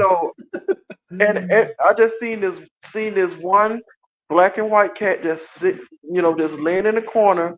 It looks like nobody wasn't even paying attention to them. They was there for like people was getting like the teenagers and like the kitten. And I asked the lady, I'm like, well, how come nobody's not interested into that cat? Is it because he's an elder cat? A lot of the elder cats here is hard to adopt. Yeah, unfortunately, that is true. Because the older cats, older pets in general, require more attention to take care of. So I just went over to sat next to him, and he just got him a lap. And I say, okay, come home with me. Oh yeah, yeah. I And the am only thing was, I familiar. just had to pay 20. I just had to, they said you paid $20, but it was actually a $20 donation. Yeah. Yes.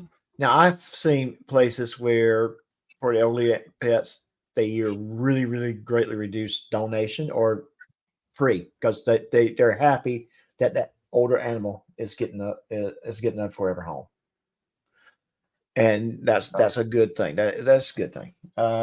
Personally, I would rather adopt an older cat or an adult cat over a kitten. Believe me, when Diesel came home, she was a kitten, and she's still a feisty little thing.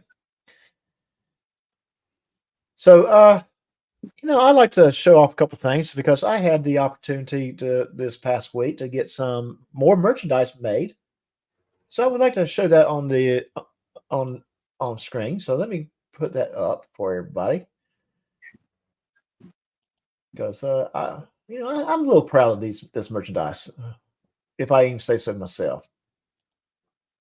All right. So we got our merchandise, and look here, folks. I did add a Samsung phone case. Nice. Yes, for the Android users that's out there. Yeah, and as you can see, you got options of what covers you can have. Now, I don't know much about Samsung as far as their products concerned. It feel like I watch a QVC. Yeah. Oh yeah. Yeah. Yes. But look at here. You got colors. Look at that. That beautiful. Isn't that nice? That's a cool gray. What do you think, Robert? Yeah, it looks good. It looks good. I like the gray. Yeah. And the pink's nice. There's some women and even some men that would like that pink. That's not a bad color. I would sport a pink phone case on my phone. It also makes the text pop. It's real nice. Yeah. So does that one. Yes. I'm still debating about this blue here. But that's not a bad blue. I think that's Miss Ray's favorite, right? It depends on. It depends. Yeah. On what it is. Yes, but I like the gray. I like the gray in a lot of the products. It really makes the red come out. Yes. So that's nice. But check this out. We got the Sippy Cup Shenanigans T-shirt, and with the wheel. No way. Yes, there it is. The official wheel Sippy Cup Shenanigans T-shirt. Will in his Amazon uniform. In his Amazon uniform. And I was very careful with these colors again. This is a lighter gray, but that gray looks great, in my opinion. Very, very good logo placement. I thought this blue looked nice with it. Of course, we can't argue with the pink.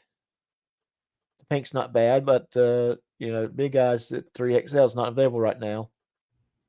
Where it's available right here. Got this nice blue. I think that's a nice blue right there. That's a nice color. So again, it's just really, really nice looking T-shirt. And let me go back to Explore. Of course, here's the iPhone cover. It's kind of the same thing as this one, except I did have the "Let's get to the story" tagline. I may add that to this one when I get a little bit of time. I forgot to do it for that one, but I think I don't think it would look right there because it's more centered on this one, where this one on the Samsung, I just think it would not be quite right because just the way the phone cover is designed. Now, Miss Ray, this is one of your favorite products, right? Which is that? The desks. Yes. I want the desk mat. Yes, the desk Except I mat. don't want it in white. I want it in gray. Yeah. And look there, that would be awesome looking. See, that's I'm the same way. I'm going to get this too for my desk. And these are great little things to have. You got a special college kid that works on a keyboard mouse. Might be a good little college gift for them to have. Yeah. Yeah. Yeah. Oh yeah.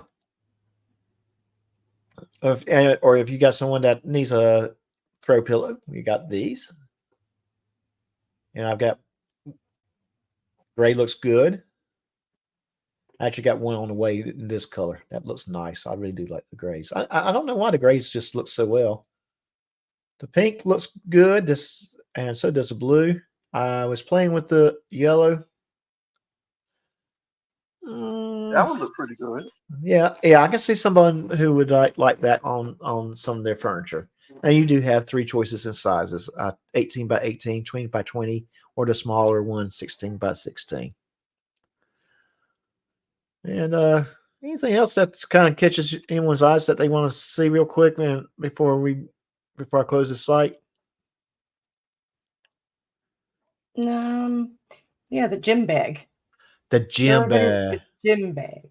The gym bag. The gym bag is like awesome. Gray. Oh yeah, great. Yes. That's what I want. Yeah. It's awesome. Look, I love how I put that on the end like that. Let's get to the story. Where it is on the side, you got the Dr. News Storytime logo in the right there. You get the let's get to the story right here. That's just really nice. Right now, 10% off with we got 3 different codes you can use: Summer Heat, Mason, or Early Bird. Summer Heat is through August 31st. Summer Heat, Early Bird, and Mason is just for the month. But so if you see anything that you think might be a great gift for a loved one or to yourself, take a look. And the link is posted. The link is posted. Thank you very much. Thank you very much. And let me stop sharing the screen.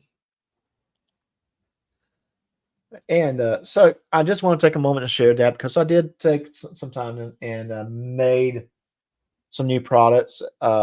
I'm sure I will be adding more as time comes down. I probably will be making sweatshirts. Well, designing sweatshirts. I don't want to say the word making because I'm not actually making them. I'm designing them.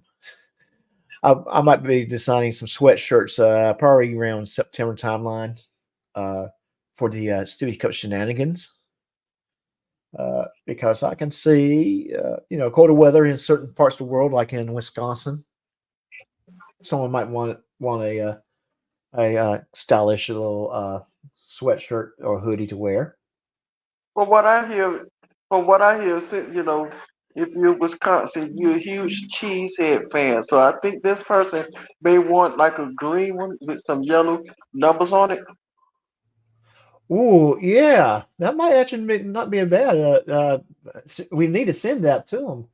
Actually, what we need to do is go to NFL store and special order this individual in Wisconsin a Green Bay Packers jersey. I agree with you on that one, Rob Thomas. What do you think, Ray? I don't want anything to do with Green Bay. Yeah, but we're talking about this person that's living in Wisconsin right now. He probably would love. He doesn't want anything to do with Green Bay either. What are you talking about? What am I talking about? Yeah, he doesn't want anything. Why would he want? Oh, wait! We got somebody sneaked in. Greg, you sneaked in. I say that now. Hey, Greg. And my tiny Chihuahua. Hey, my tiny life is here as well. Yeah. Hi. It's good to see you too, sweetheart. Yeah. So, but yeah. Rob and I are just sitting here saying we'll root for Green Bay next time that they play the Bears, right? Why would you do that? What? Dang, nabbit. Wait a minute, say that again. I'm causing trouble. I know. Because he knows he's got two Chicago-bred Bears fans in the house right now. Yeah. I'm just being a troublemaker. Do you want me to like stop doing live streams for you or what? No. I don't want you to stop doing live streams, but I gotta make it interesting somewhat. Well, to me, it doesn't matter because Miami will beat both of them anyway, so it doesn't matter. Oh no. Miami? Yeah, unfortunately, I didn't know Miami had a football team. Of course we do. I mean, they never show up. What do you mean they don't show up? They showed up for the past couple of years. Let's just say that. No, it's just unfortunate we don't play Chicago this year, but we do play Green Bay. But Green Bay has to come to Miami, so. And a lot of teams do not like to come to Miami during the beginning of the football season. Oh no! Because it's hot. It's hot, yeah. And the way Miami make it their business to play in their white jersey, so they have to come and play in their dark jerseys. That makes it even worse. So. Donna, I'm sorry. Did you want to come up? You can come up. I'll send you a link. No problem. Yeah, go ahead and send her a link. We do have there are 10, 15. No, okay. Link. No problem. Yeah. I was just kind of watching the numbers, but I see what Donna is saying. We're below 10 right now. Ourselves, I mean, we have 8 people. Yeah. No. Why? You're excellent. Why? All right. Anyway, My Tiny Chihuahua Life is alive on Monday, 2 p.m. Central, 3 p.m. Eastern. Yes. Be there or be square. Yeah.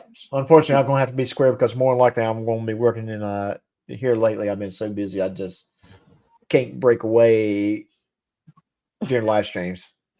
Right. Yeah. We're all here for you, and you just cannot see your way through. Yeah. Would you help me find Hannity? Oops. Sorry about that. Mom. Yeah. Doc Mom. Yeah. We have Hezza Mom and Doc Mom. Yeah. Hey, do me a favor, Ray. Can you put something on for a few minutes while I take care of her real quick? I don't have anything that's a few minutes long. What do you want me to do? Wait, hang on. I can talk for a few minutes with them if you.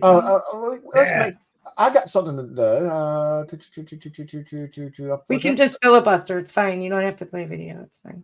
Okay. All right. Y'all filibuster. I'll be back in a minute. You can have Hez talk with me. Hez is good at filibustering. Oh, yes, that's right.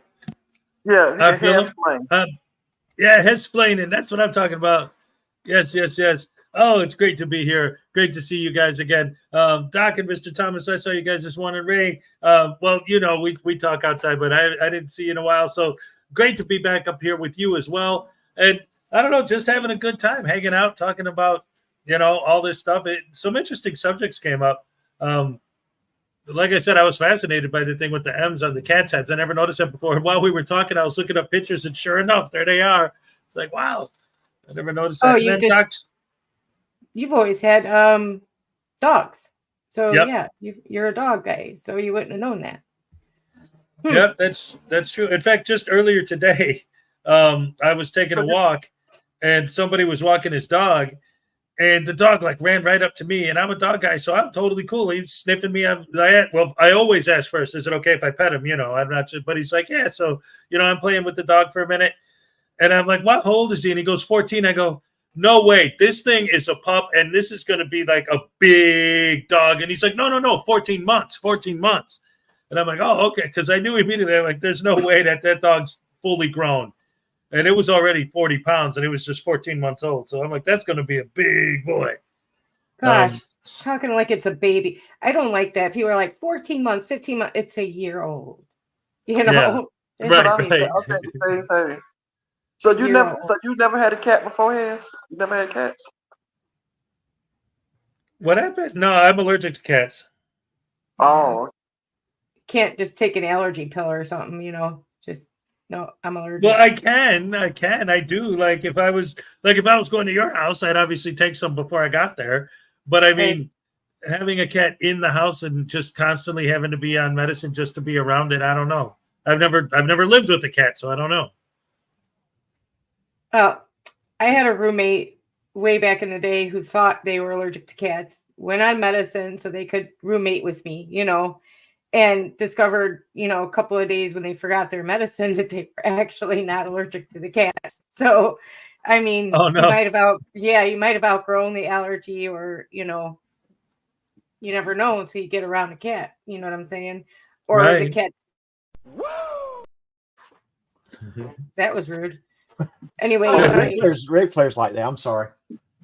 You might be, not allergic to that particular cat's dander, Hey, Ray. Well, you know what? I'm sorry. What, Mr.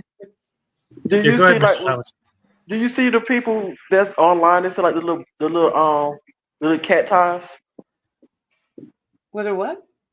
You see they sell like the little cat ties with the collar and a little you either get a bow tie or you get like just like a regular tie for the cat to put around their neck. Yeah.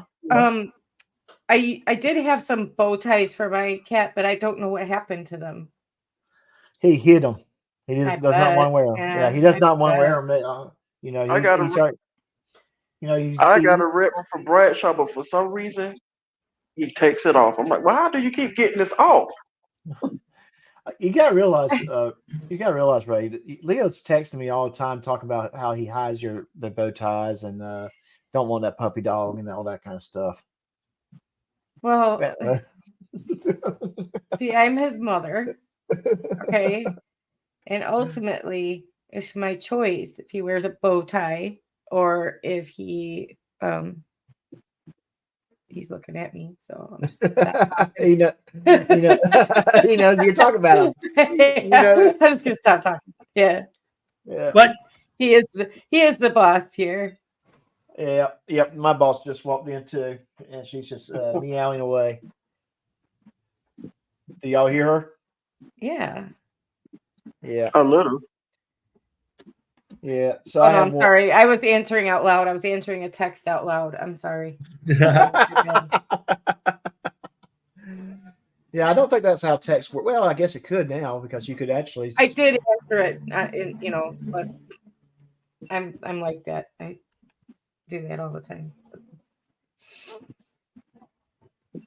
But yeah, the cats rule the roost. Cats do that. They have staff, not people. Right? Not owners, staff. I love it. Yeah. But honestly, you did make a good point though, because when I was in Florida, my mom's neighbor had a cat, and I used to play with them a lot. And I mean, they would bother me a little bit, but nowhere near as bad as I always remembered it. And then when I came back here, my ex has a cat, and the kids always come over. They're always here, and they're covered in cat hair, and it never bothers me. So maybe I am outgrowing it. I don't know. Or maybe it was something else. I don't know. Who knows? Yeah. Like I said, maybe you could have outgrown it. Well, I'm not going to go out and buy one to find out. No, don't do that. But for the longest time, I always been a dog fan over cats. But I don't know, a few years back, the realization that cats are a little bit easier to manage, and that they're more independent. They are. They don't. If they don't want attention from you, you better not give it to them because they're not going to have it. I'll be right back, guys. Yeah, so with cats, if you tell them to come here, they'll. If you call them, their response is, "Here, let me take a message. I might get back to you next week." Unlike a dog who will come running to you, but right. No, for me, all I have to do is go get the treat bag and start shaking the treat bag, and There you Brad go. trying to run around the corner. Yeah. I'm like, yeah, now you hear me. Yeah. For me, I keep on my desk a one that's cat lasers. So if I have to get my cat off the desk without, and sometimes they want to fight a little bit, and I don't want to fight them, I'll just use a cat laser to point on the floor. Boom, they jump down, and they're chasing after that for a few minutes.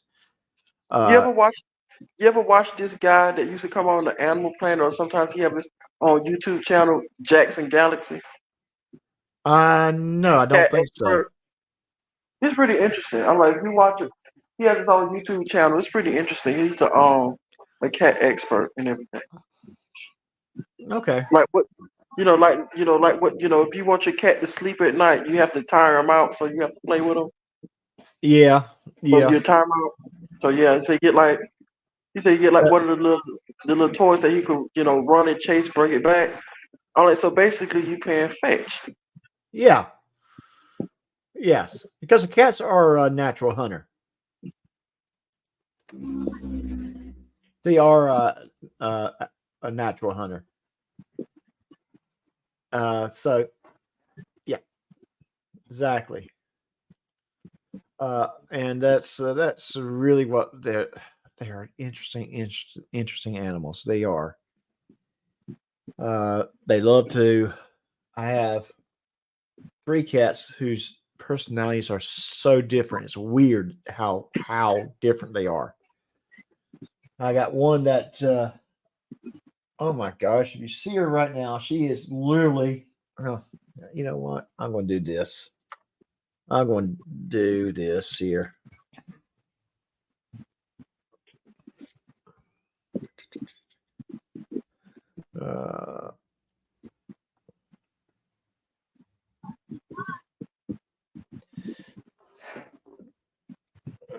So she is literally on back of my chair. Like that. Oh, yeah. Kind of out of focus, but still. Yeah. I'm sorry about that. Trying to put it where you can see it, but I got a new camera today. I'm going to have to do some work with it. There we go. Okay, now you can see it. Yeah. Actually, let me do this. I know what the problem is. I got it set for the virtual background to blur. There. There you go. That's much. Now that's a cat. Yeah. So I have. So if I sit back, ow, she just hit me with her tail. But okay, so that's her. There might have been a warning, like if you don't get the camera out my face. Yeah, that's her. That's her. She probably asked, "Are you a fraud to put the camera in my face?" Oh yeah, but she's a sweet cat. She's the one that will come to me and sit in my lap and meow, just having a little conversation with me. We'll sit there and we'll talk mess about Ray. Oh, she's not back yet. Darn. I'm back. I'm sorry. What? What did you say? I was just saying that me and Biscuit, we just talk all the time. We just talking mess about you and all that kind of stuff. You and Biscuit? Yeah. Biscuit's sitting on my chair right now. Yeah, I had her on the camera. Here, I'll do that again for you. Yeah, I didn't see it. I'm sorry. I was busy. So you sit on your cat? No, she's on my chair. She's on the back of the chair. Move it the other way. There you go. Yeah. Nope. Move it the other way. Other way. Yeah. Other way. There you go. Yeah. Hi, Biscuit. That's Biscuit. That's Biscuit. But that's her. Yeah, that's what she does. That is Leo gets on the back of the chair just to act up. No, she's actually doing that because she's comfortable and she knows I'll reach back there and pet her too. This is there are times I'm working like this with her, sitting in my chair or on top of my chair. So, but she's a mess, and the other two they're hiding somewhere. I don't know where, but they're somewhere hiding. But yes, it's amazing we get started with a good topic, a good serious topic, and then we wind up ending things with about cats. Well, we all love animals here. Yeah, we do.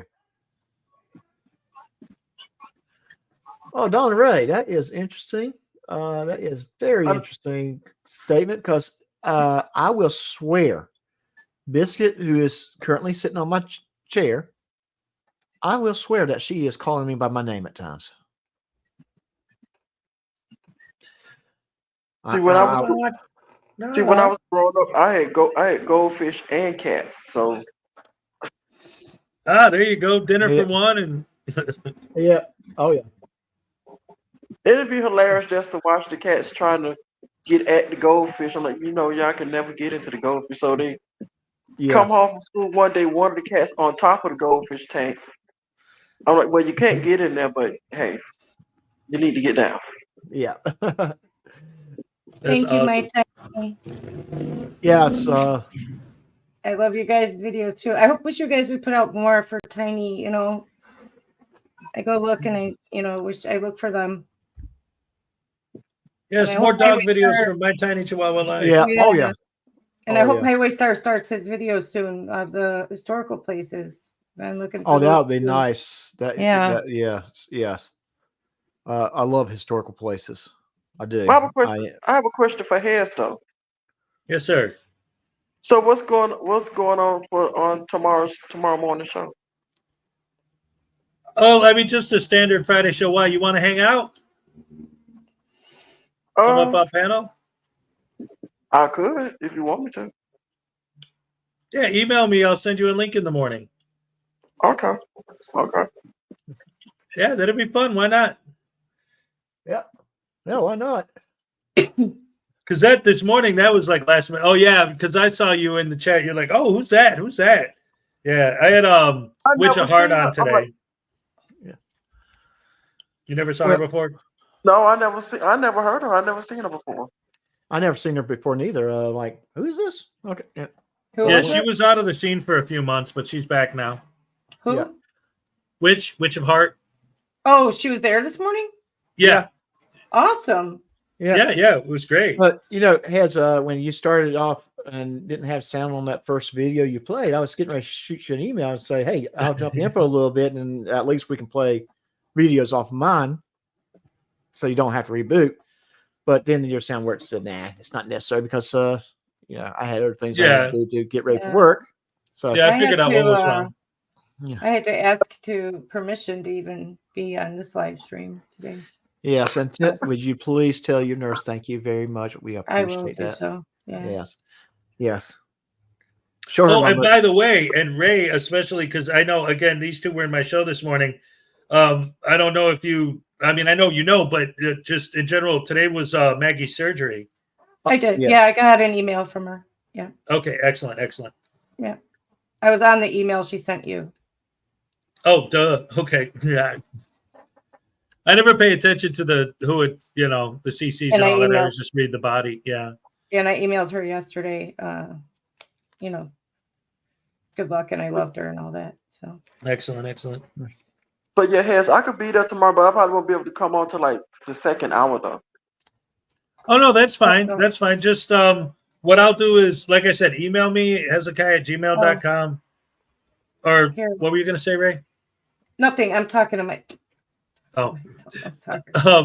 And I'll just send you the link, and then you could just pop in whenever, because then, like, if I'm just doing the show and I'll see you'll pop in the bottom in the backstage, and then I'll know you're there, and then I'll introduce you, and we'll go from there. And hi, Highway Star, how's it going? Hey, Highway Star. Yeah. Hey, Tiny, I'm downloading that so I can show it here. Is that okay? Little T? Yeah, we can show it. No, I wasn't asking you. I'm asking her. Just kidding. Just kidding. You're still the boss. Sometimes I question that part. Sometimes I do. I gotta take care of. I mean, this is what this is done. This is Ray today. when she came through the door. I'm home. You're all my bitches now. Okay. I mean, that was Ray. That was Ray this morning. Well, not this Oh, I morning. can actually see that. Yeah. I can actually see Oh that. my gosh, you guys! Oh my gosh! Don't let the niceness fool you, but I can actually see that. I'm going to tell you, during the Two Truths One Lie game, where everyone said, "Oh yeah, we can see her punching someone when she was minor." When I got arrested as a minor, Yeah. as a juvenile for Yeah. punching someone in the face, and all the chat said was, "I can see that. Yep, I can see her getting arrested. Yep, I can see her punching someone in the face. I could." All the chat said, everybody in chat was saying that, and I'm like, I felt so bad. Like, I want to tell you something. I want to Ray. I'm just going to have to say this. It's not that we see you as a mean, violent person, but as a person that has got a fight in her, which I think is a very complimentary. You're not going to let someone run over you, no, or run over your friends. It was more, I'm not going to let somebody run over other people. I'm not going to let somebody bully someone else. But you see what I'm saying, though. Yes. Yes. And that's why she got punched in the face. Exactly. It's not. I don't think that you're going around trying to punch people in the face. I just think you saw something that needed an immediate action, and you took it. Yeah, I saw a problem that needed fixing, and I fixed it. That's right. You fixed it. I love that. Yeah, you fixed it. What you did was My house now, bitch. So you not quite.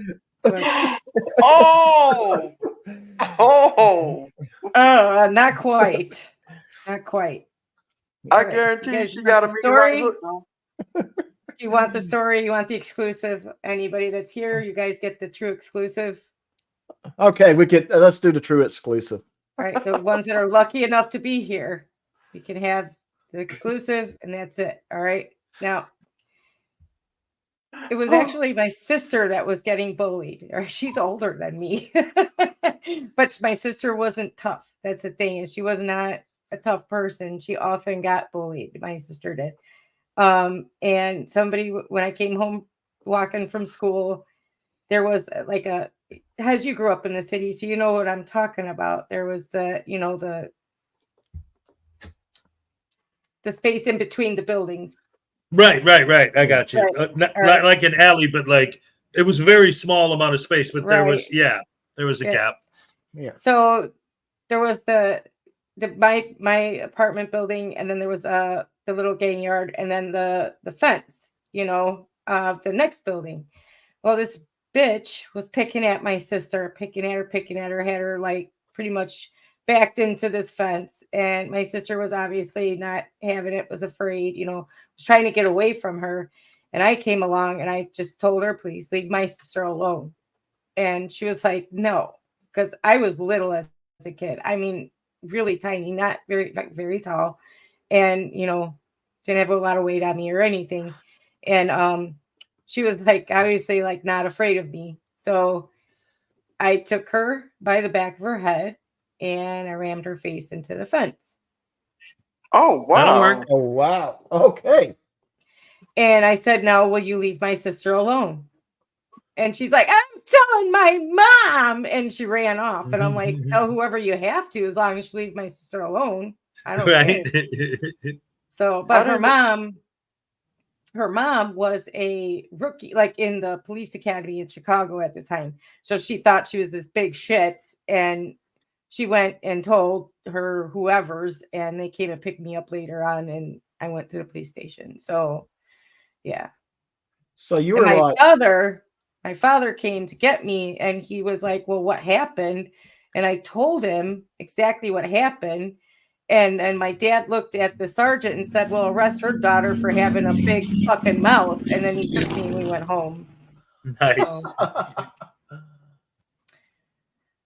Hey, Booger Pinky. So that's what happened. I was protecting my sister. And I would do it again, over and over again if I had to, because I do not believe in somebody bullying somebody else ever. But It's do not you right. still have It'll that never great be right. Right. Oh, but do you still have that good right hook though? Oh, I've punched people. Yeah, I've punched people. My dad taught me how to fight when I was in the 2nd grade, and I was getting picked on by a boy. See that? Yeah. There you go. Yeah, we said she's got a fight in her. She's got to fight. So that's why what Doc just played with, with Meg Griffith coming in the door. That's why I said that fits her. That fits her. Well, I've never been a bully. I've never started a fight. I can guarantee you that. But I have finished plenty of them. Yeah. So. But I mean, at least, but they probably started, saying that they really didn't have anything to worry about, and but this is. Ah! You told me not to worry about it. I should have been worried the whole time. Hey, guys, real quick, I'm gonna be AFK for a minute. So if somebody says something to me and I'm unresponsive, that's why. Okay. All right, no like worries. all of my friend group in high school was made up of people that were picked on, bullied. The other friend groups like didn't want, the cliquey groups didn't want. We were like misfitty people, like didn't fit in anywhere. You know what I'm saying? Because I just won't tolerate bullies. I can't stand bullies. I just can't. Something in me snaps and I see red. You know what I mean? Like, just stop it. What gives you the right to hurt somebody else just because you think you're bigger and stronger and tougher, or better than somebody? You're not. Well, I'll kick the shit out of you. This I see that same personality when it comes to when we're watching fraudsters on and you're on a panel. I see that coming out because what are these fraudsters? They're bullies. And I see that coming out. So yes. So yeah, you got a fight in you, and like I said, that's not necessarily a bad thing. You're just not going to take crap off people. That's one thing my mom used to tell us. She would tell us, do not let anybody take your kindness for weakness. Right. Right. Do not let them take your kindness for weakness. Because I know I got in one fight when I was in elementary school. I got a one fight, and this kid was bothering me. So, he tried to fight me. So what I did was, I took one of my thumb and I dotted his eye. Like literally poked him in his eye, and then I literally picked him up and I slammed him. Went down to the principal office and called my mom, and the principal explained to my mom what happened. And right on cue, my mom looked at me and she said, "That WWF wrestling come in handy, doesn't it?" I looked at him like, I had to get him off me. I had to get him off me. He was bothering me. And you know what you did after you did all that? What's that? I should have. You see, my father taught me to fight, but he also told me, don't let me ever catch you picking on somebody. Exactly. Yes. Yeah, don't, because he would have beat my shit then. You know what I mean? Like, he would have got me then. He would have dotted my eye because he didn't believe in that bully crap either. Even though he was a big bully, he didn't want me going around and bullying anybody. So I see red. I just can't stand them. I can't. I don't believe anybody should think themselves better than anyone, bigger than anyone, or hurt anybody for that reason. It's just not. It's not right. It's not right. That's why some of these fraud videos are kind of hard for me to watch, especially when it comes to AFA and Long Island. All them like they just can't watch them because AFA is Josh Abrams, right? I just want to make sure. Yes. Okay. Oh, I can stand the way they speak to people. Him and Mark Manchin, from the New Hampshire audit.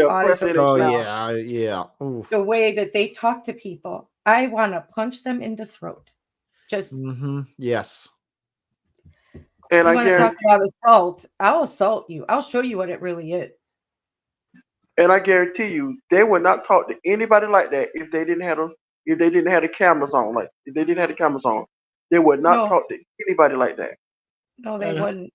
Hey, Bookie Worm, how you doing? And Frog Terminators also has joined us. So, Hi guys. hey, how you doing?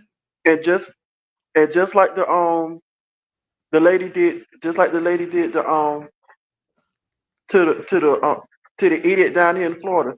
They go run into somebody that doesn't care about going to jail. They go lay them out. They go run into the wrong person. They just don't care, I'm sorry, and but they're gonna lay them out. You had to live with a bully. That is horrible. I did too. My father was, but that's to have to live with somebody who's constantly feeling like they're better than you and wants to bully you all the time is horrible. Yeah. Yes. It's just ugh. So yeah, maybe I give off that whole, meanness vibe, but I'm not a mean person. Really, I'm not. Oh no, If I we know come you're off not that mean. way, I'm sorry, but I just feel strongly about. We never Oh, said you were. We didn't never said you were mean. we I never don't said think you was mean. No, we we just said just that. said okay. For instance, take the Incredible Hulk. You don't want to make the Hulk mad. Just Right. like Ray, you don't want to make Ray mad.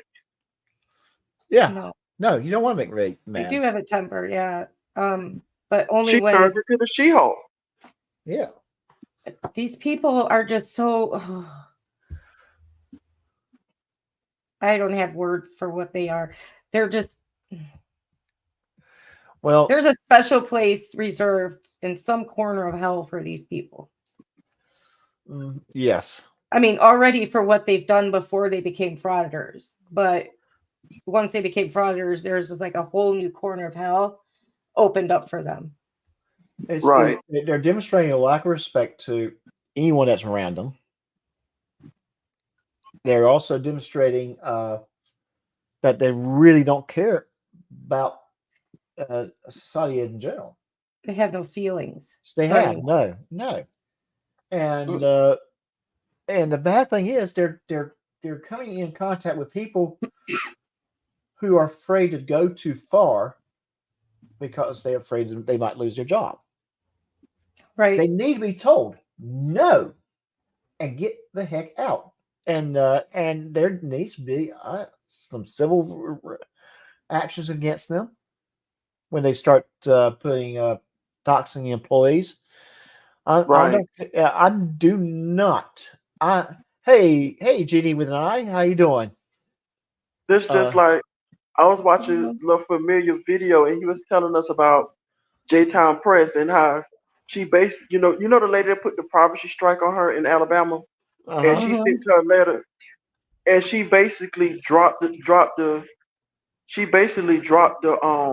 privacy strike because she sent her a letter saying that she was gonna sue her. Yeah, she bullied you her heard about into that? it. Yeah, she bullied her. I would have told her, well, sue me. Sue me. By the way, there will be a countersuit too. Doubt Yeah, if bosses told her to drop it. I wouldn't doubt that at all. And that's another thing too. Bosses got to support their employees. If don't get me started going into the health department, HIPAA concerns comes to my mind. The responsibility is on the employee's part to keep the paperwork confidential. Well, part of that responsibility is to tell your ass to leave because you don't need to be there. With the privacy strike letters I send out all the time and phone calls I make, you know how many times I get told, well, my bosses won't let me. Mm-hmm. It looks bad for us if we do that. My bosses won't let me. It looks bad for us if we do that. Well, Are you kidding me? Not if they're in the privacy of their own home. That's a totally different story. Yeah, I mean, it's like why don't they have the support of their higher ups, of their supervisors, of their managers? It's it elected makes us officials. sick. It's the elected officials who are overseeing these people who don't want to be ousted out the next election. And here's the thing: it doesn't matter because you're not being voted in by these people that are complaining. You're being voted in by these people that's complaining doesn't even live in their jurisdiction as a rule. See, that's why I like that lady that was in a lucid dream video. She basically told the man, she said, because she asked, are you making money off my likeness and off my name? And he didn't want to answer the question. He said, okay, if you are, because I'm gonna have this video taken down. Have you all seen that video? Yes, I've seen that video. She knew That's what the I rules like are. her. She knew what the rules are. She knew exactly what her rights were. And here's the thing. All he had to do was say, you know what? I'm not going to mess with her. I'm not going to put her on camera, because she knew what she could do, and obviously, knowing that what she could do, she can fight it, and would fight it. Exactly. Only because if you making money off my likeness, I'll strongly suggest you at least cut me half of that check that you get. If not, I'm gonna put in a privacy strike. Yeah. That's just me. Well, I mean, I'm going to tell them that I do have a fee, and if you're not willing to pay that fee, then you better not be using my likeness. And if you don't use if you do use my likeness, I'm not going to do a privacy strike. No, what I'm going to do is I'm going to file a lawsuit. And don't worry, I don't need to get your name. I just sue YouTube, and they're going to give it to me. YouTube would be glad to give me that information to get them off the lawsuit. And she told him that. She said, you put it on YouTube, which is a private entity. And he's standing there like, well, that's not true. I'm like, not true. YouTube's making money off the advertisers who are selling. They're selling us, people who make content and people who are viewing the content. We are their merchandise that they're selling to their advertisers. They are making money. They are a private entity, and that if a person says, "Hey, you put my likeness up on the stage, on the panel, I want it gone. I don't want my likeness there." Then yes, they can privacy strike. So, yeah, I do have. And it gets me when it talks. Well, it's against what they say against my First Amendment right. I'm like, can you tell me where in the First Amendment where it says they can't file a privacy strike against you? That's what I want to know. And again, this comes back to respect and responsibility. I mentioned this earlier in the show. We have rights, but with those rights comes with responsibility. And what we're seeing from the frauditing community is that they're not practicing their rights with responsibility. Yep. They are harassing people. They are filming anything that they literally can see. They don't care. They do not mind putting someone else's children in harm's way. Liberty Troll comes to mind. He did not mind putting someone else's children in harm's way, but he sure as heck got very upset when he thought someone else put his children in harm's way. Yeah, he went after Dr. Dave with that. And Dr. Dave, I don't even think Dr. Dave even mentioned his children. No. No. And that's just it. He has no problem putting other children in harm's way, but boy, oh boy, he sure as heck got upset when he thought someone else put his kids up. And you know what? Liberty Troll, if you think that terms, then maybe you need to start thinking about other people's concerns. You're lucky you only met with a lady who did have restraint. Imagine if that lady had a boyfriend waiting for her out in the car, and she came out there and said, that man is recording the kids.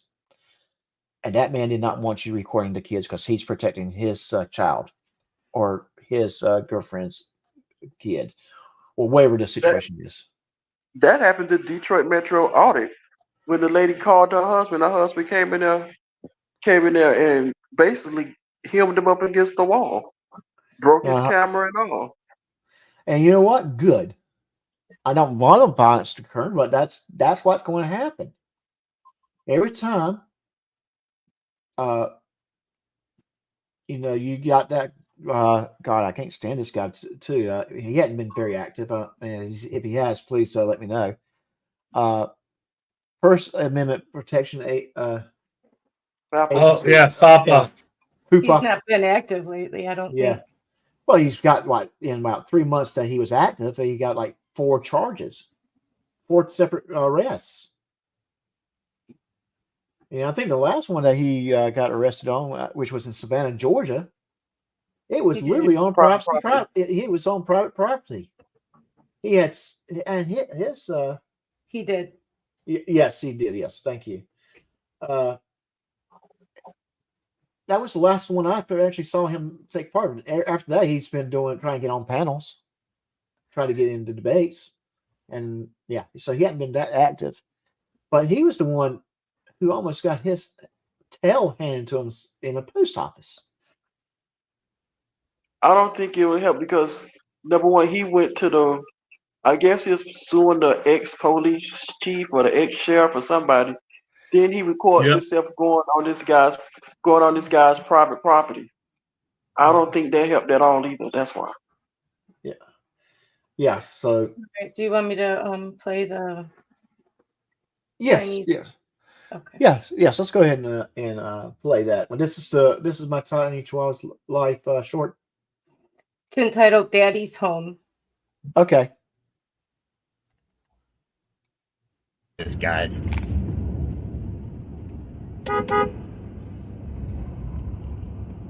Hear that horn blast? Now watch.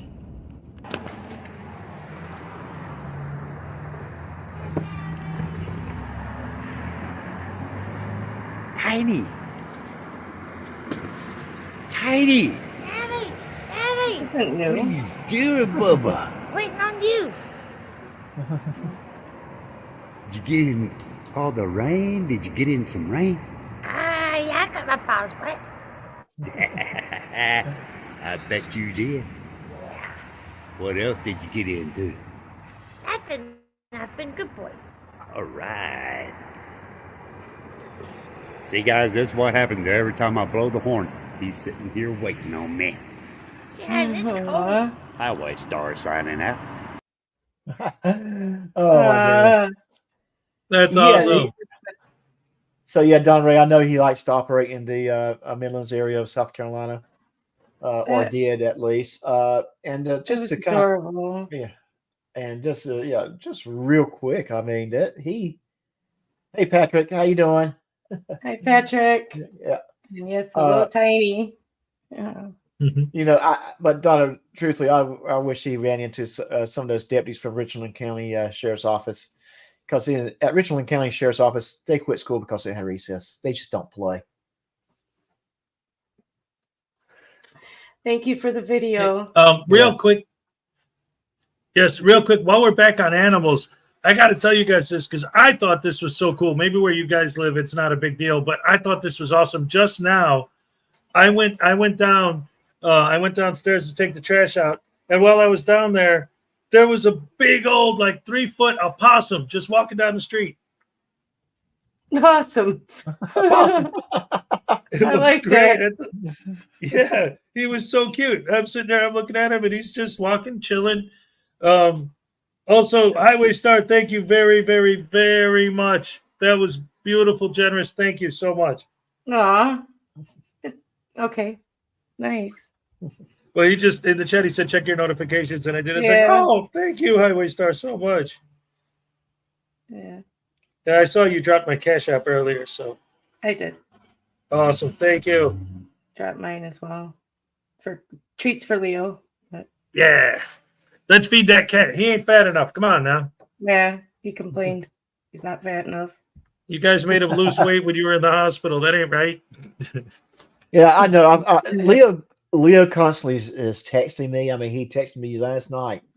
Yeah, he did. Yeah. He's constantly texting me, complaining about how Ray's eating 5 slices of pizza at one time. Which is not true. I have to take off for the night, but yeah. Hens, I see the email in the morning though. Yeah. Absolutely. Why was he hidden? Who was hidden? Patrick. He shouldn't be. Well, we did have at one point in time someone pretending to be Patrick. I wonder if he got mistaken. That's he. It was an accident. I unhid him, Donna Ray. I unhid him. Don't worry. Yeah, he took care of that problem. Thank you. Sorry, Patrick. It was an accident. You're fine. Everything's fine. I figured it was. Don't worry. All right, Doctor. I'm taking off. I'm taking off for the night. All right. See you Saturday. Mr. Thomas. Thank you. Yeah. See you Saturday. Saturday's gonna be a fun one. All right. Yes, I'll see you email in the morning, Hens. Yes, absolutely. All right. Good night. Yeah. It was an accident, guys. Everything's fine. Don't worry. Yes. Everything's good. He's unhidden. He's here. Everything's fine. Sorry, Patrick. Yeah, Patrick. Sorry about it, buddy. You're good. You're all good. Everything's fine. Yep. It's easy to do on your phone. I've almost done it a million times on my phone. Oh. Yeah. Oh, yeah. I'd try not to do income. I work on my phone because, well, yeah, it's just too small for me. I'd rather do it on the computer because sometimes, text type the chat's going too fast, and so even on a computer, it's going. We do it here. When I try to highlight a comment, and one comes in as I'm clicking on it. So, yeah. Yeah, that's why I try to keep my, I just on the phone. It's like really too hard to be on a live stream. I've said forget it because I almost. A lot of times I get to the point where I stop really trying to moderate the chat and just listen. And if someone starts making, I might look at it occasionally, but I just listen because I'm here. I'm used to doing it. Yeah. Moderating chat. I just get used to doing it and being on head so often, and Exactly. Just habit. It's habit. Yeah. Habit. Yeah. But I do. It becomes so habitual that sometimes even like now, tonight, when I'm in StreamYard and I see a chat that I like, I want to click on it and highlight it. And I'm like, oh, yeah, I can't. It's not my stream. Yeah, it's not your stream. No. And you know what? I'm getting to the point where I'm doing the same thing when I'm like in your stream. I'm trying. Yeah. I don't have the power. No. It's frustrating, right? Yeah. It's frustrating when you can't highlight them and you're like, oh, no, my gosh. I do that when I'm just not even on a live stream. Like if I'm in like K-Cars chat, I'm like, oh, I'm just in chat. I can't even highlight that. What am I doing? I'm not even on the stream. You're not even on the panel. Whoa. Okay. Yeah, I'm not even on the panel. Yeah. Oh, yeah. He didn't do one yet, Spitz. He didn't do a splits. I mean, he didn't do a happy dance for us, but he can. Oh, I got the happy dance. I'm sorry. I got the happy dance. You're going to do a happy dance? I got my own happy dance that I'm going to do. But you don't put yourself on camera. I got my own happy dance. I'm going to share with everyone. It's peanut butter jelly time, peanut butter jelly time, peanut butter jelly time. Way at. Now they. So there you go. That's my happy dance. I want to have this happy dance. Oh. I can do it. All right. Yeah. I don't have my music thing here, but that's all right. I'll go ahead and I'll hum it. 1, 2, 3. But do. All right. Yes. There we go. What a bunch of crap. Ow. Sorry. Can I say hello to Pretty Lady? I haven't seen you in a while. How you doing, Pretty Lady? Hi. How are you? I'll even put my camera on so you can see me. Thank you. Oh, nice, a beautiful, pretty lady. I love you. Oh, and you, Mr. Doc, are a nice person too. And all you guys watching at home. Oh, that's so beautiful. Oh, I love it. Shit, I turned my camera on so you can see me. Hey. Oh, thank you, pretty lady. You're beautiful. I love you. Thank you. I love you too. Oh, hey, bye. Yes, I can't wait to see you again. All right, bye, guys. It's past my bedtime. Yeah. And not just past its bedtime, it's past my bedtime. And and I better put Ray to bed soon because her nurse might beat me up. Right. So, but if you guys can sit tight for a few minutes after I say goodbye to everyone, and we'll have a quick discussion, just little socialization. Yes. Yeah. So let me throw y'all back in backstage. Okay. So it was an awesome show. Thank you to Blackheart Knight and Hez for coming in. Of course, the great Ray and Robert Thomas on the show. Always great. Always love to have them. They are great to audience participants. A great co-host, producer. Thank you to all of you that came in. Thank you for showing up. Thank you for enjoying making this such a pleasurable event. Remember, Saturday, 4:30 p.m. Central Standard Time. Star Trek versus Star Wars, or is it Star Wars versus Star Trek? I would like to thank all of our guests tonight. Also, thank you to all of you for watching. I can't do this show without you. If you have short stories, poems, or music that you would like to featured on this channel, please email them to j.lanou.stories@gmail.com. Please like, share, comment, and subscribe to this channel. Until next time, take care of yourself.